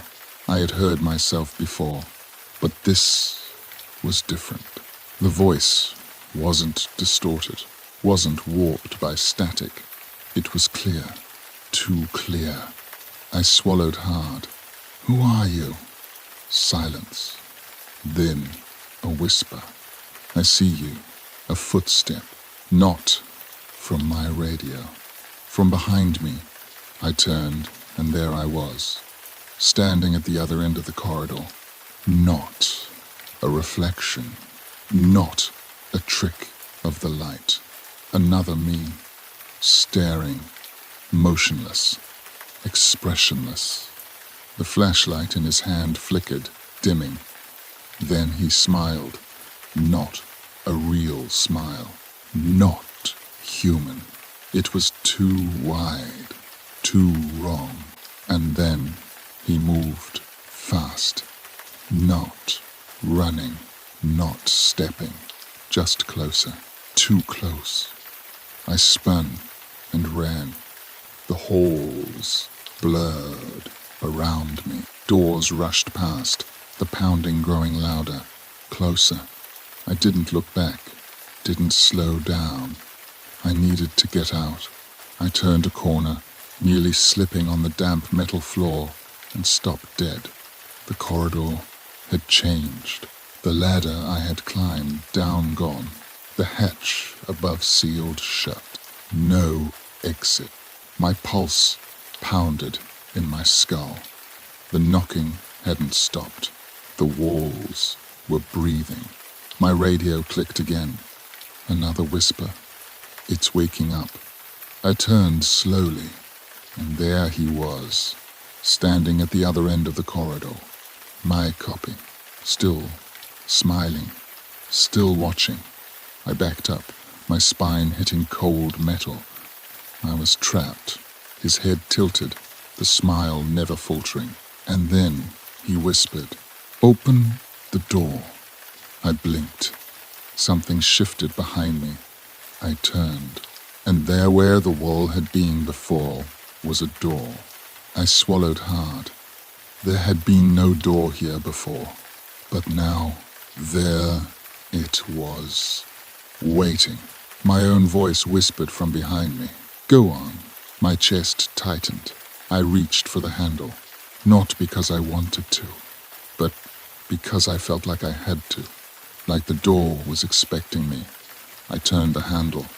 The lock clicked, and then I stepped inside. The room was small. There, a single chair sat in the center, bolted to the floor, and on it, a tape recorder, old, dust-covered. I exhaled slowly, stepping forward. I reached down, hesitated, then pressed play. Static. Then a voice. Not mine. Not Price's. Something else. Something ancient. Something hungry. "You are the last one." I inhaled sharply. The tape clicked, rewinding. Then, through the static, a phrase, repeated, over and over. "Don't let him see you first." I stepped back, my stomach twisting, and then a breath, not from the recorder, from behind me. The room was no longer empty. I turned, and everything went dark. Darkness swallowed me whole. It wasn't the absence of light. It was something deeper, something alive. I could feel it pressing against my skin, thick and suffocating, filling my lungs like wet cement. I reached for my flashlight, but the second my fingers touched the switch, a voice whispered through the void, "Leave it off." My breath hitched. I knew that voice. It was mine. A slow, sickening dread slithered through me. My instincts screamed to turn the light on, but something else inside me, something I didn't recognize, told me to listen. "Don't move." The voice wasn't coming from in front of me. It wasn't coming from my radio. It was coming from right beside my ear. I clenched my jaw, forcing my body to stay still. The air shifted. Something moved in the dark. Not footsteps. Not breathing. Just motion. Like a shadow changing shape, shifting, pulling itself from the walls. I felt it behind me, watching, waiting. A deep, low groan vibrated through the walls. The same sound I had heard before. A sound of metal shifting, of something waking up. I swallowed, my pulse hammering. Then a hand touched my shoulder. I jumped, spinning, my breath coming fast and sharp. Nothing. Still dark. Still wrong. My hands shook as I reached for the flashlight again. Don't. My own voice again. And then the whisper changed. It wasn't mine anymore. It was theirs. A layered, overlapping chorus of voices speaking in eerie unison. "You are the last one." A fingernail scraped along my wrist. I panicked. I turned the flashlight on, and I saw them. The room was full. Figures lining the walls, standing too still, too thin, too wrong. Some of them were wearing ranger uniforms, but their faces, all of them, were mine. My breath caught. I stumbled back, the flashlight flickering in my trembling hands. None of them moved. They just watched, waiting. Then one stepped forward. The others stayed frozen, but this one, it moved like a puppet without strings. Jerked, twitched, unnatural. And it smiled. "Who are you?" I whispered. The thing's head tilted. And then, "You." My pulse roared in my ears. I turned to run. The door was gone. Nothing but solid wall. A trap. The figures moved. I shut off the flashlight. Darkness swallowed everything. And then a voice, soft, different. You have to go deeper. I barely had time to react before the floor dropped out beneath me. I fell into the abyss. I was falling, not fast, not violently, just down. The air around me was thick, pressing against my skin like invisible hands, slowing my descent. There was no sensation of wind, no rush of gravity, just a slow, steady pull deeper into the dark. I couldn't see. I didn't know if my eyes were open or closed. The blackness was absolute, swallowing everything. My flashlight was still clutched in my fingers, but I didn't dare turn it on. Something told me I didn't want to see where I was going. Then, a sound, low, distant, below me, a rhythmic, steady pounding, not a machine, not an echo, a heartbeat. I stiffened, my breath catching in my throat. It wasn't mine. It was bigger, deeper. It rattled through my bones, vibrating in my chest, pulsing in time with something unseen, and I was getting closer to it. The thought sent ice through my veins. I twisted my body, reaching out, searching for something, anything to grab onto. But there was nothing, no walls, no ground, just the endless, pulling dark. Then I landed, not hard, not painful. The floor beneath me was soft, too soft, like stepping onto wet earth. I exhaled sharply, the sound too loud in the absolute silence. For a long moment, I didn't move. I wasn't sure if I could. Then I raised my flashlight, and I turned it on. The beam of light flickered against something massive. The walls weren't steel anymore. They were flesh, thick, pulsing, ridged like muscle, and stretched taut over something deep beneath. Veins thick, dark, veins bulged along the surface, pulsing with slow, steady rhythm. I was standing inside something that was alive. My stomach twisted. The heartbeat was louder now. It wasn't just sound. It was movement. A slow, rhythmic contraction rippling through the walls, squeezing, flexing, breathing.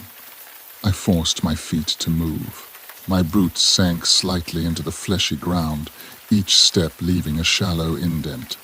The air was thick, humid, carrying a smell that was wrong.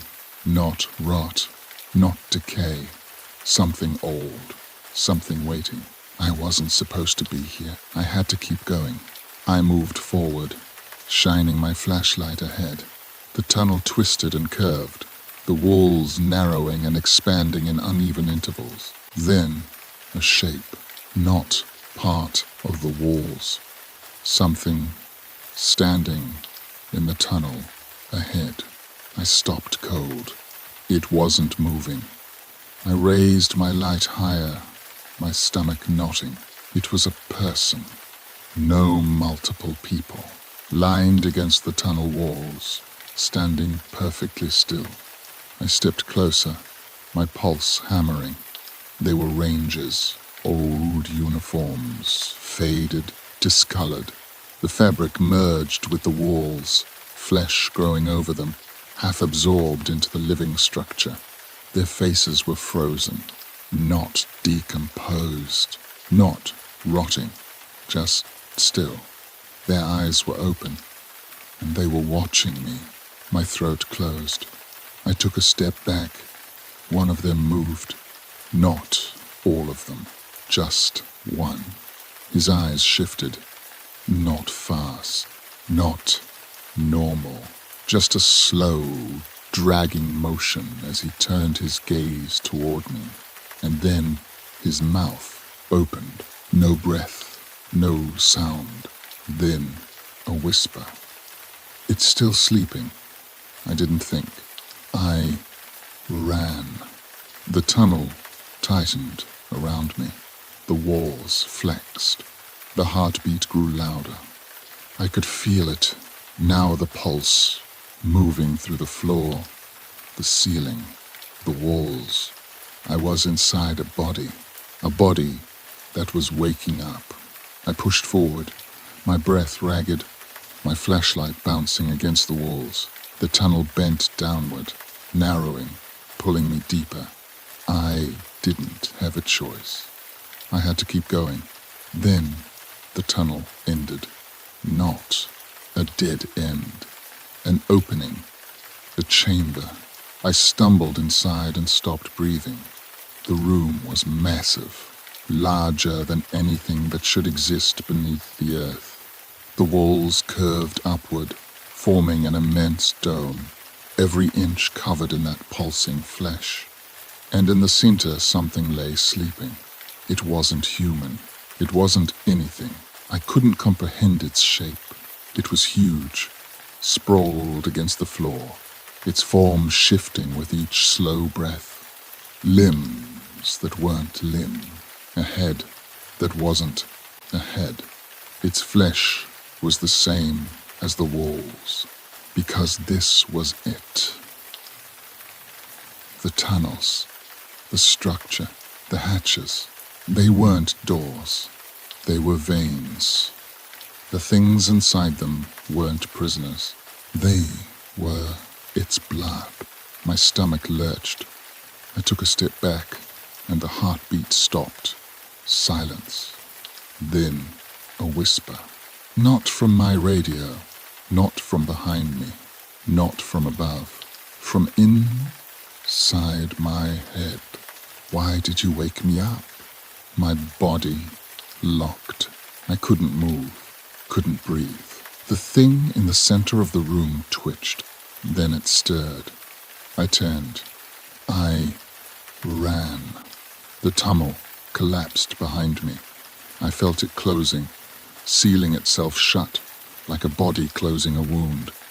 The walls flexed, contracting, trying to pull me back.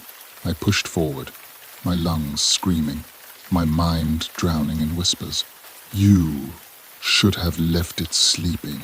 You were the last one. Now we can leave. I reached the ladder. I climbed. The flesh tore. The heartbeat roared. The whispering became laughter. I reached the top. I burst through the hatch. And I saw the sky. I collapsed onto the dirt, gasping for air. The hatch beneath me was gone. Just ground, like it had never been there. I rolled onto my back, staring at the sky, my mind reeling. I had made it out, but something else had too. The forest was wrong, the trees too still, the air too quiet. I sat up, my hands shaking, and then my radio crackled. A voice whispered through the static, "Thank you." I turned, and at the edge of the forest something was watching me, something new, something that hadn't been here before, something that had been waiting, something that had been asleep, and now it was awake. I didn't move. The thing standing at the edge of the trees was wrong, tall, thin, too still. Its face, if it even had, one was shrouded in shadow, blending into the dense woods behind it. It didn't lurch toward me, didn't speak. It just watched, waiting. I forced myself to breathe. My hands dug into the dirt beneath me, fingers twitching with the urge to run. But I knew better now. I had woken something up, and running wouldn't matter. I swallowed hard, reaching slowly for my radio. The second my fingers brushed against it, a click echoed through the static. A voice. "Do you see it?" My pulse stuttered. The voice wasn't mine. It wasn't the same distorted, fragmented version of myself I had heard before. It was new. I exhaled shakily, lifting the receiver. "Who is this?" I whispered. The static shifted. "Do you see it?" My fingers clenched around the radio. I didn't look away from the thing in the trees. I couldn't, but I felt something behind the voice.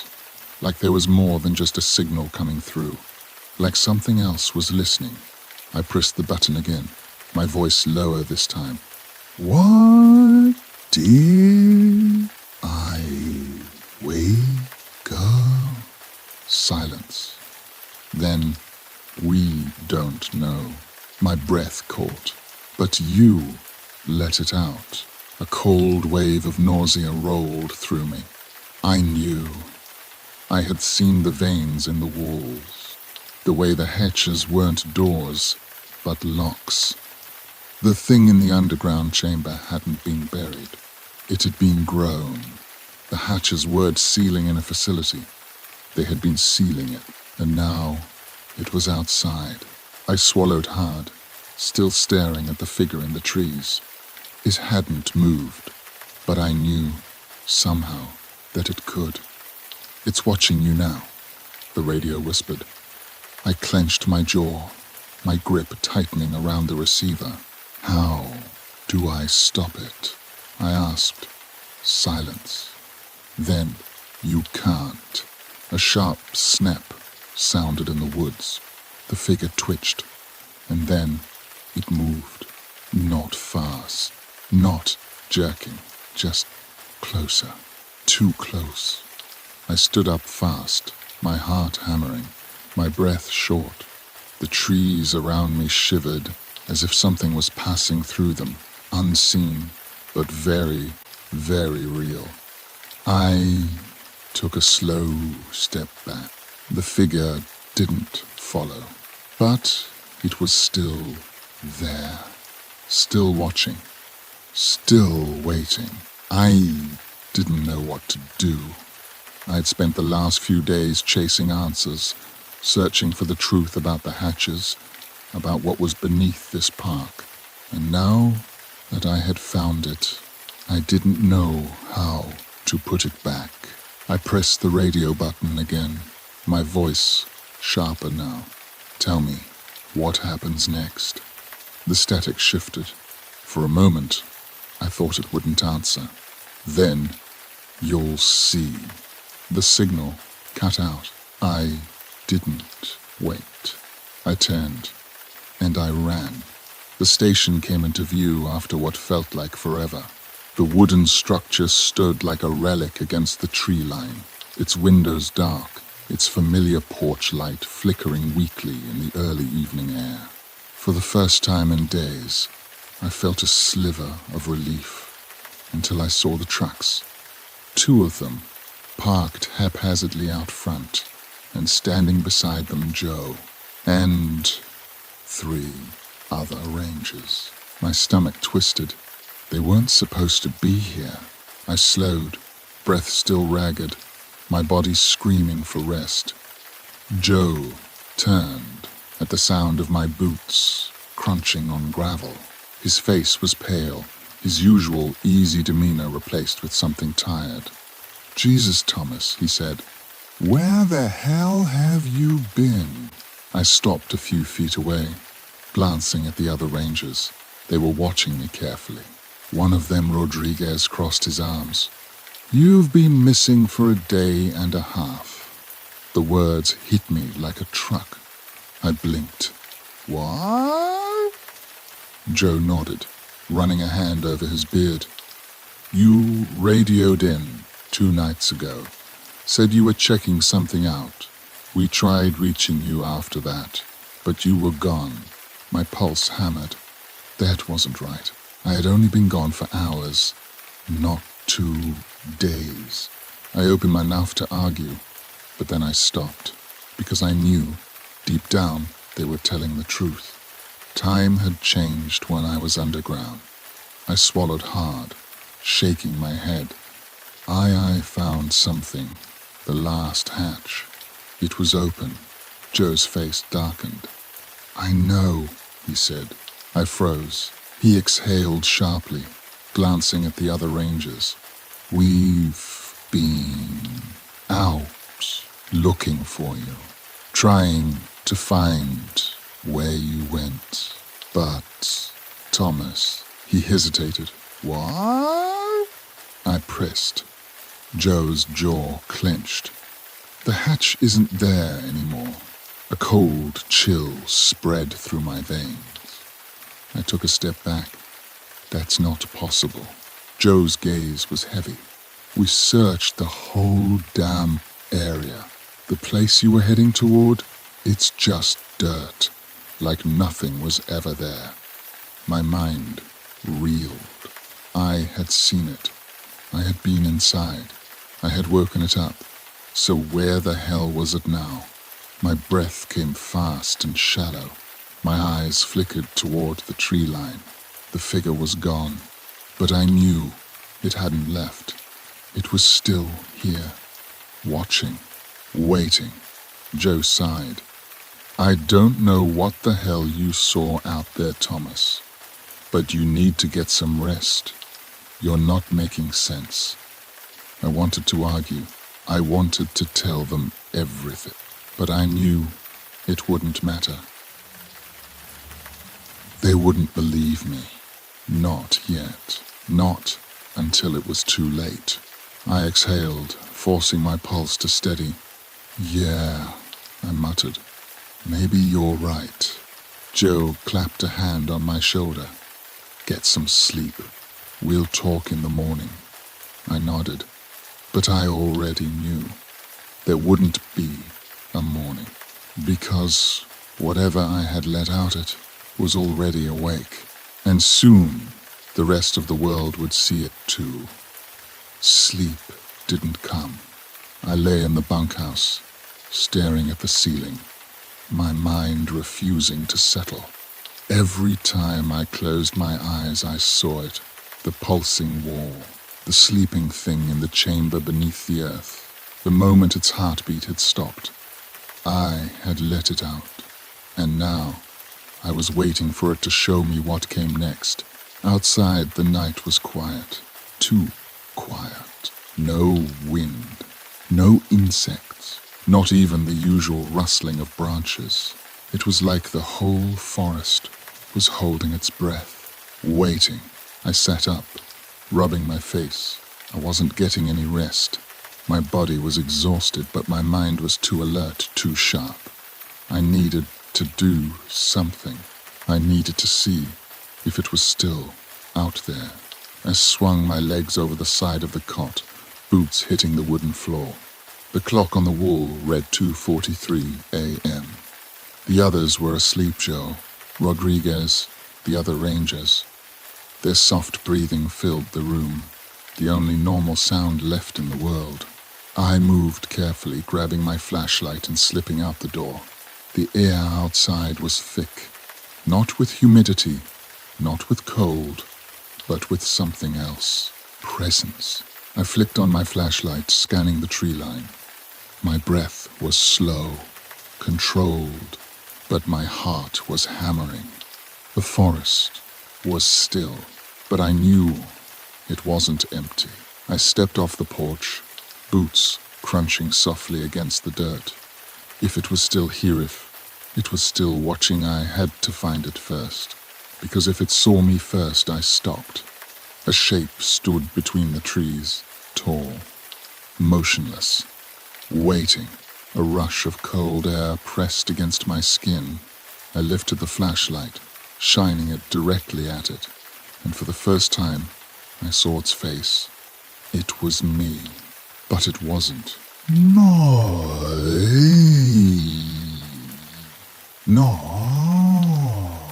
The features were off, the skin too smooth, like something had sculpted it but never quite finished.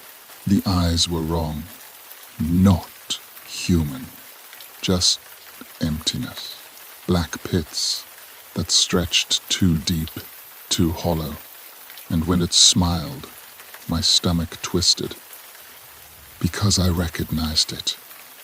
It was the same smile I had seen underground, the same expression my copy had worn before the darkness swallowed me whole. The thing tilted its head. I couldn't breathe. Then it moved. Not forward, not closer. It changed. The features shifted, blurred, like something was trying to remember what a human should look like. And then, slowly, it took a step toward me. The radio on my hip clicked on, static. Then, "It knows you now." I didn't wait. I turned and ran. The station wasn't safe. I knew it the moment I burst through the door, slamming it shut behind me, because I could still feel it outside. I pressed my back against the wood, chest heaving. The room was still dark. The rangers were still asleep. They had no idea what was waiting just beyond the walls. I needed to wake them up. I turned toward the bunks and froze. Joe was sitting up. His back was to me, his head tilted slightly, not moving, just listening. "Joe?" I whispered. He didn't respond. I stepped closer. The air in the room was wrong. Thick, heavy, like I wasn't supposed to be here, like something else already was. I reached out, my fingers hovering near his shoulder. "Joe." He turned, and it wasn't him. The face was wrong. Not unfinished, not shifting, but empty, like someone had peeled his skin away and left nothing beneath it. The mouth opened, too wide, too dark. A whisper slipped out. "You should have left it sleeping." My breath caught. Then the bunkhouse lights flickered on. The other rangers stirred, and it was gone. Joe was still sitting there, rubbing his face, groggy, blinking, like he had just woken up, like nothing had happened. "Jesus," he muttered. "What time is it?" I couldn't speak. The others started waking up, stretching, mumbling complaints about the early hour. I just stared. Joe looked at me, brow furrowed. "Thomas? You okay?" I forced my mouth to work. "Yeah," I lied. "Bad dream." He yawned, standing up. "Welcome to the club." He moved past me, grabbing his jacket. I watched his every step, watched the way he moved, the way his shadow stretched just a little too far, the way, for just a second, his smile was too wide. My stomach twisted. Had I seen it? Or was it showing me what it wanted me to see? I didn't know. I wasn't sure anymore. But one thing was certain. I had brought something back with me. And now, it wasn't just watching. It was becoming. The morning light felt wrong. It poured through the windows of the ranger station in slanted beams, golden and warm, but I couldn't shake the feeling that it didn't belong, that it wasn't real. Joe sat across from me at the station's main desk, sipping his coffee like it was any other day. The other rangers were scattered throughout the room, flipping through reports, discussing their morning patrols. None of them knew. None of them understood what I had done. The forest wasn't the same anymore, and neither was Joe. I watched him closely, pretending to scan my own paperwork. Every movement, every blink, every shift in his expression, I analyzed it all, looking for something off, because I knew something had changed. The thing in the trees it had seen me, and now it was here, pretending. Joe's voice cut through my thoughts. "You gonna tell me what the hell happened out there?" he asked, setting his mud down. I hesitated. The others were listening now. Rodriguez leaned back in his chair, arms crossed. "Yeah, man, you look like you've seen a ghost." "A ghost?" I swallowed. Worse than that. I had seen myself. I exhaled slowly, forcing my voice to stay steady. "You wouldn't believe me if I told you." Joe frowned. "Try me." I licked my lips, choosing my words carefully. "You ever hear about the old hatches out there?" Rodriguez snorted. You mean the Cold War bunkers? Yeah, we get hikers asking about them all the time. Why? I glanced at Joe. His expression was neutral. Too neutral. Like he was waiting to see what I knew before reacting. I continued. I found the last one. I said, it wasn't just an old bunker. It was something else. Rodriguez raised an eyebrow. Something else? I hesitated.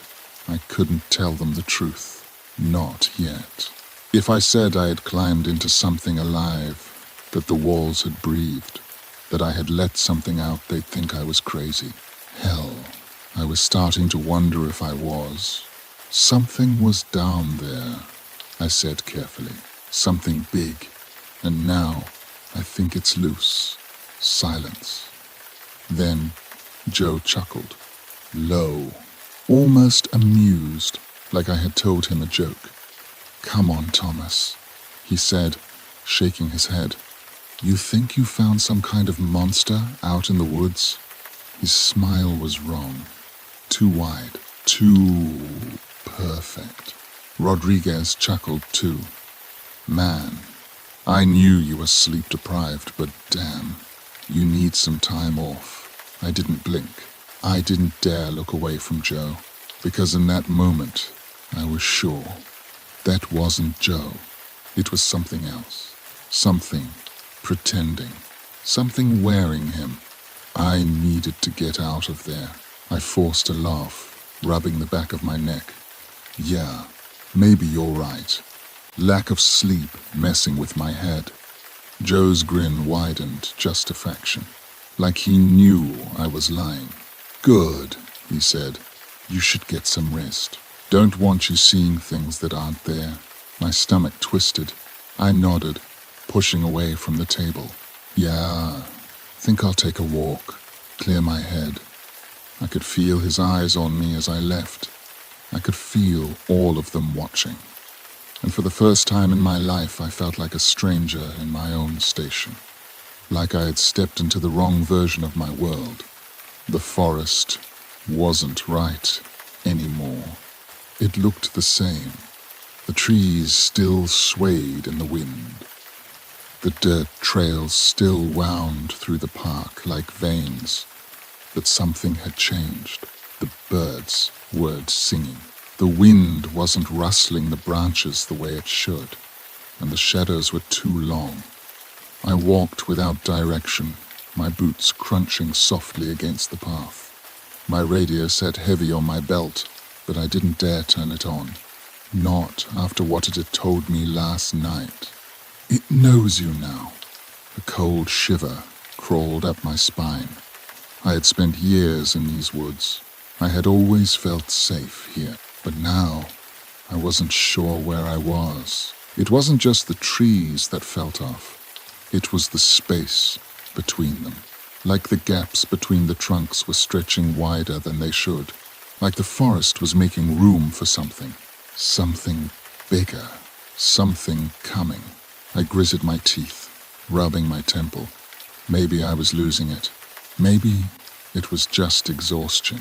Maybe a footstep. Not mine. Behind me. I froze. The air went silent. I turned slowly, and there, standing in the middle of the trail, was Joe.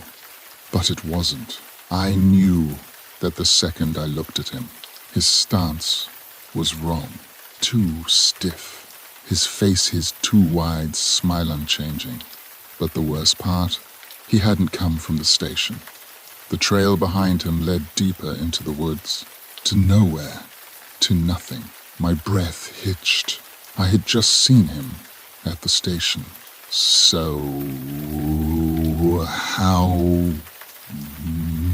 hell was he here? He tilted his head. Thomas, he said, voice slow. Where you going? I took a step back.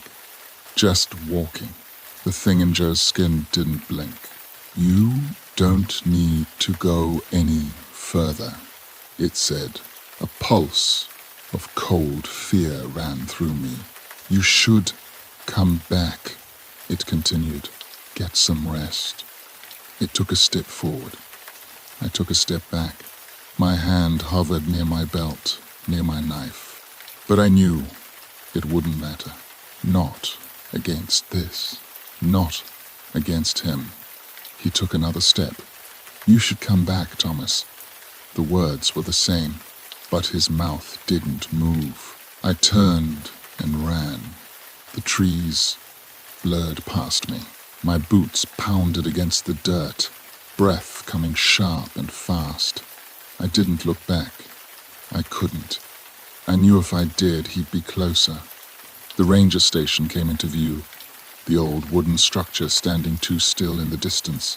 The trucks were still parked out front. I ran faster.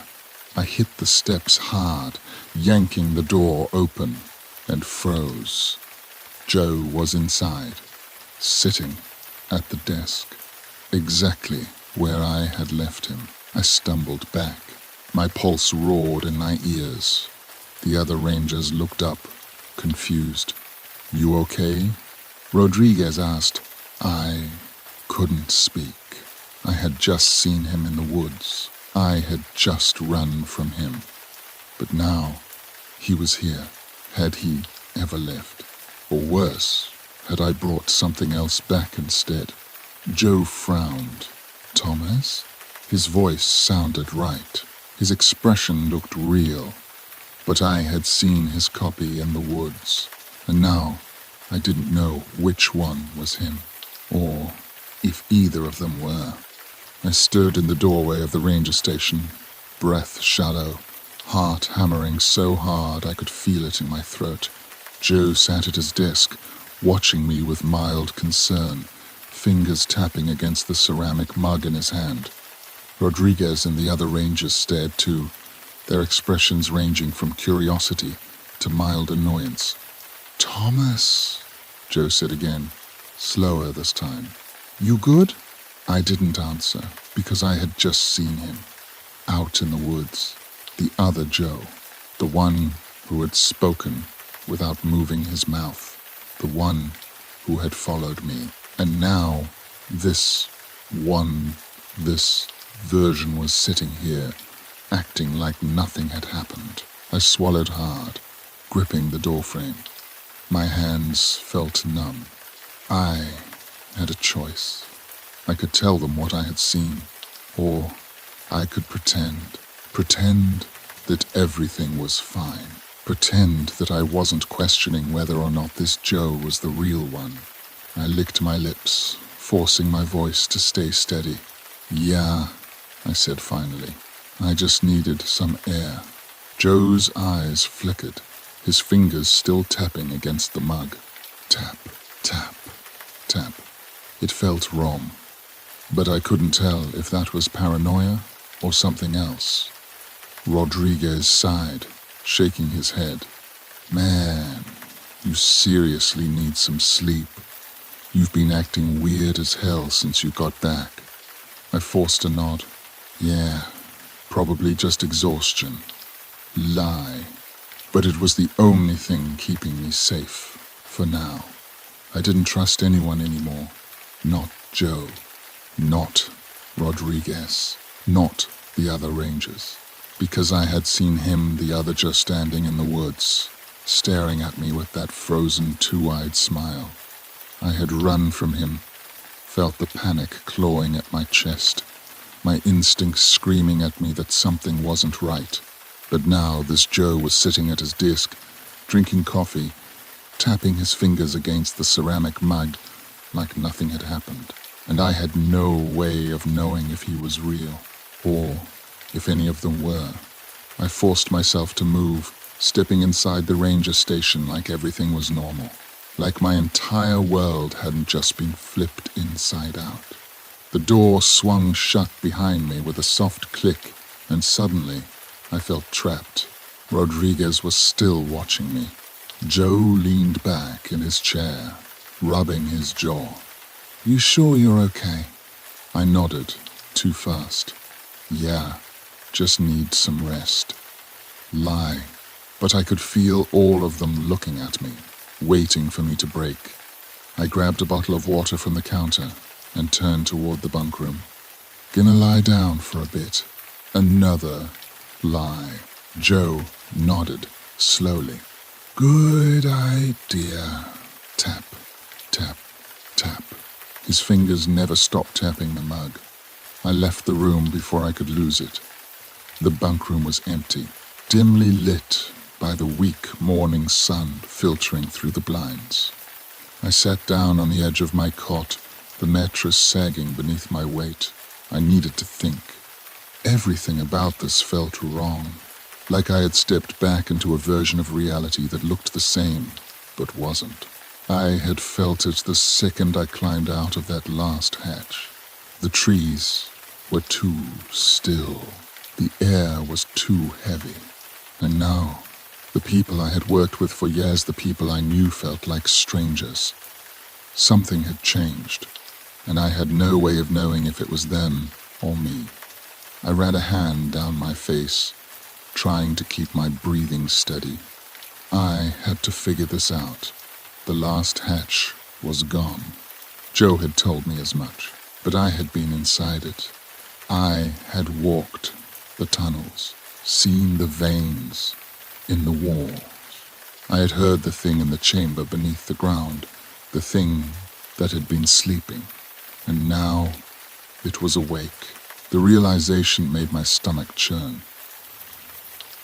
The hatches weren't doors. They were seals, and I had broken them. A sick, crawling dread settled over me. Had I let something out? Or had I let everything else in? I didn't sleep. I lay on my cot, staring at the ceiling, muscles locked with tension. I needed to test something. I needed to know if the rangers outside were still the same people, or if they were copies, imitations. The thought made my skin crawl. I sat up slowly, glancing toward the window. The sky was a dull, washed-out blue, the kind that looked unnatural, like someone had painted it on. I needed to be sure. I reached for my knife, not my sidearm. A gun wouldn't help me now. This was something else, something worse. I stood, gripping the handle tightly, heart pounding. Then I walked back into the main room. Joe was still at his desk, still tapping his fingers against the mug. The others were sitting around, eating, talking. Normal. Too normal. I scanned the room, pulse hammering. Something was off, but I had to be sure. I turned to Joe, keeping my voice even. Hey, what was the name of that kid who got lost last summer? The one with the blue backpack. Joe blinked, and for the briefest second, something flickered across his face, like he was thinking too hard, like he didn't remember. Then he smiled. Dylan. A perfect answer, but I saw it. The hesitation. It had taken too long. Rodriguez frowned. Why you asking about that? I shrugged, forcing myself to stay casual. Just checking my memory. Felt like forever ago. Joe's fingers tapped faster. Something wasn't right. I was about to sit down when the radio on my belt crackled. A burst of static. Then Thomas. I stiffened. The room fell silent. The voice wasn't theirs. It was mine. I lifted the radio slowly, my fingers cold. Who is this? I whispered. The static deepened. Then, get out.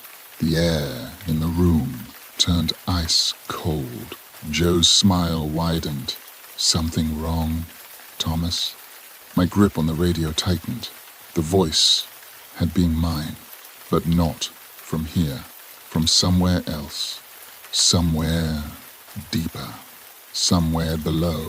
I met Joe's eyes, my breath slow and steady. I had two options. I could sit here and pretend, or I could run. I chose the latter. I turned on my heel, shoving the radio onto my belt, my boots thudding hard against the wooden floor as I moved toward the door. Joe stood up behind me. Thomas. I ignored him. Where are you going? I didn't answer because I knew if I turned around, his face wouldn't be the same. I shoved the door open and bolted. I ran for the truck. My keys were already in my hand, my breath sharp and fast. I slammed the door shut, turned the ignition. The radio hissed. It sees you. I floored it. The tires kicked up dirt as I sped out of the lot, the ranger station shrinking in my rearview mirror. I didn't know where I was going. I just knew I had to go. The trees blurred past me, the road stretching endlessly ahead. Then a figure, standing in the middle of the road. I hit the brakes hard, my heart leaping into my throat. The truck skidded, coming to a halt just feet away from it. And then I saw who it was. Me, standing perfectly still, watching, waiting. A copy. The radio crackled again, filling the truck with static. It's almost ready. The thing that looked like me smiled, and then it took a step forward. I threw the truck into reverse, my mind screaming at me to move. But as I backed away, I realized something horrible. There was another figure, and another, and another. They were lining the road. Dozens of them, hundreds, all watching me, all waiting. And they all had my face. I couldn't breathe. The road ahead was lined with copies of me, hundreds of them, standing perfectly still, their bodies pale and thin, their faces wrong. I had seen them before, in the underground tunnels, in the flesh-walled corridors, and now they were here. They weren't just watching me anymore. They were waiting. The radio crackled again. You have to go back. My grip on the wheel tightened. My mind was screaming at me to run, to turn the truck around and drive as fast as I could out of this park, out of this nightmare, out of whatever the hell had followed me out of that hatch. But I knew the truth. There was nowhere to run. Whatever had been buried beneath this land, it wasn't there anymore. It was here, and it was spreading. I shifted the truck into reverse, my hands shaking, my breath coming fast and shallow. The headlights cut through the dark, illuminating more of them. They were behind me now too, closing in. A perfect, silent circle, trapping me. I was out of time. The copies didn't move, but the space between them seemed to shrink, the darkness pressing in from all sides. I reached for my radio. I didn't know why. Maybe I was hoping to hear a voice that wasn't mine.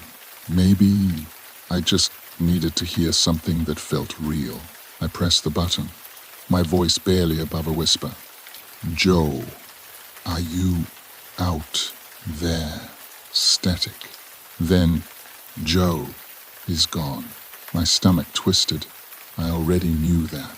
The thing at the station had looked like Joe, but it wasn't him. Not anymore.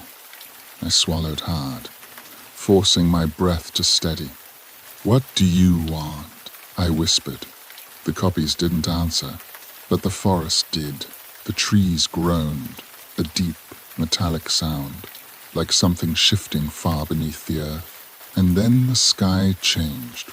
The moon flickered, like a dying light bulb. The stars dimmed. The air turned thick and humid, pressing against my skin like something breathing.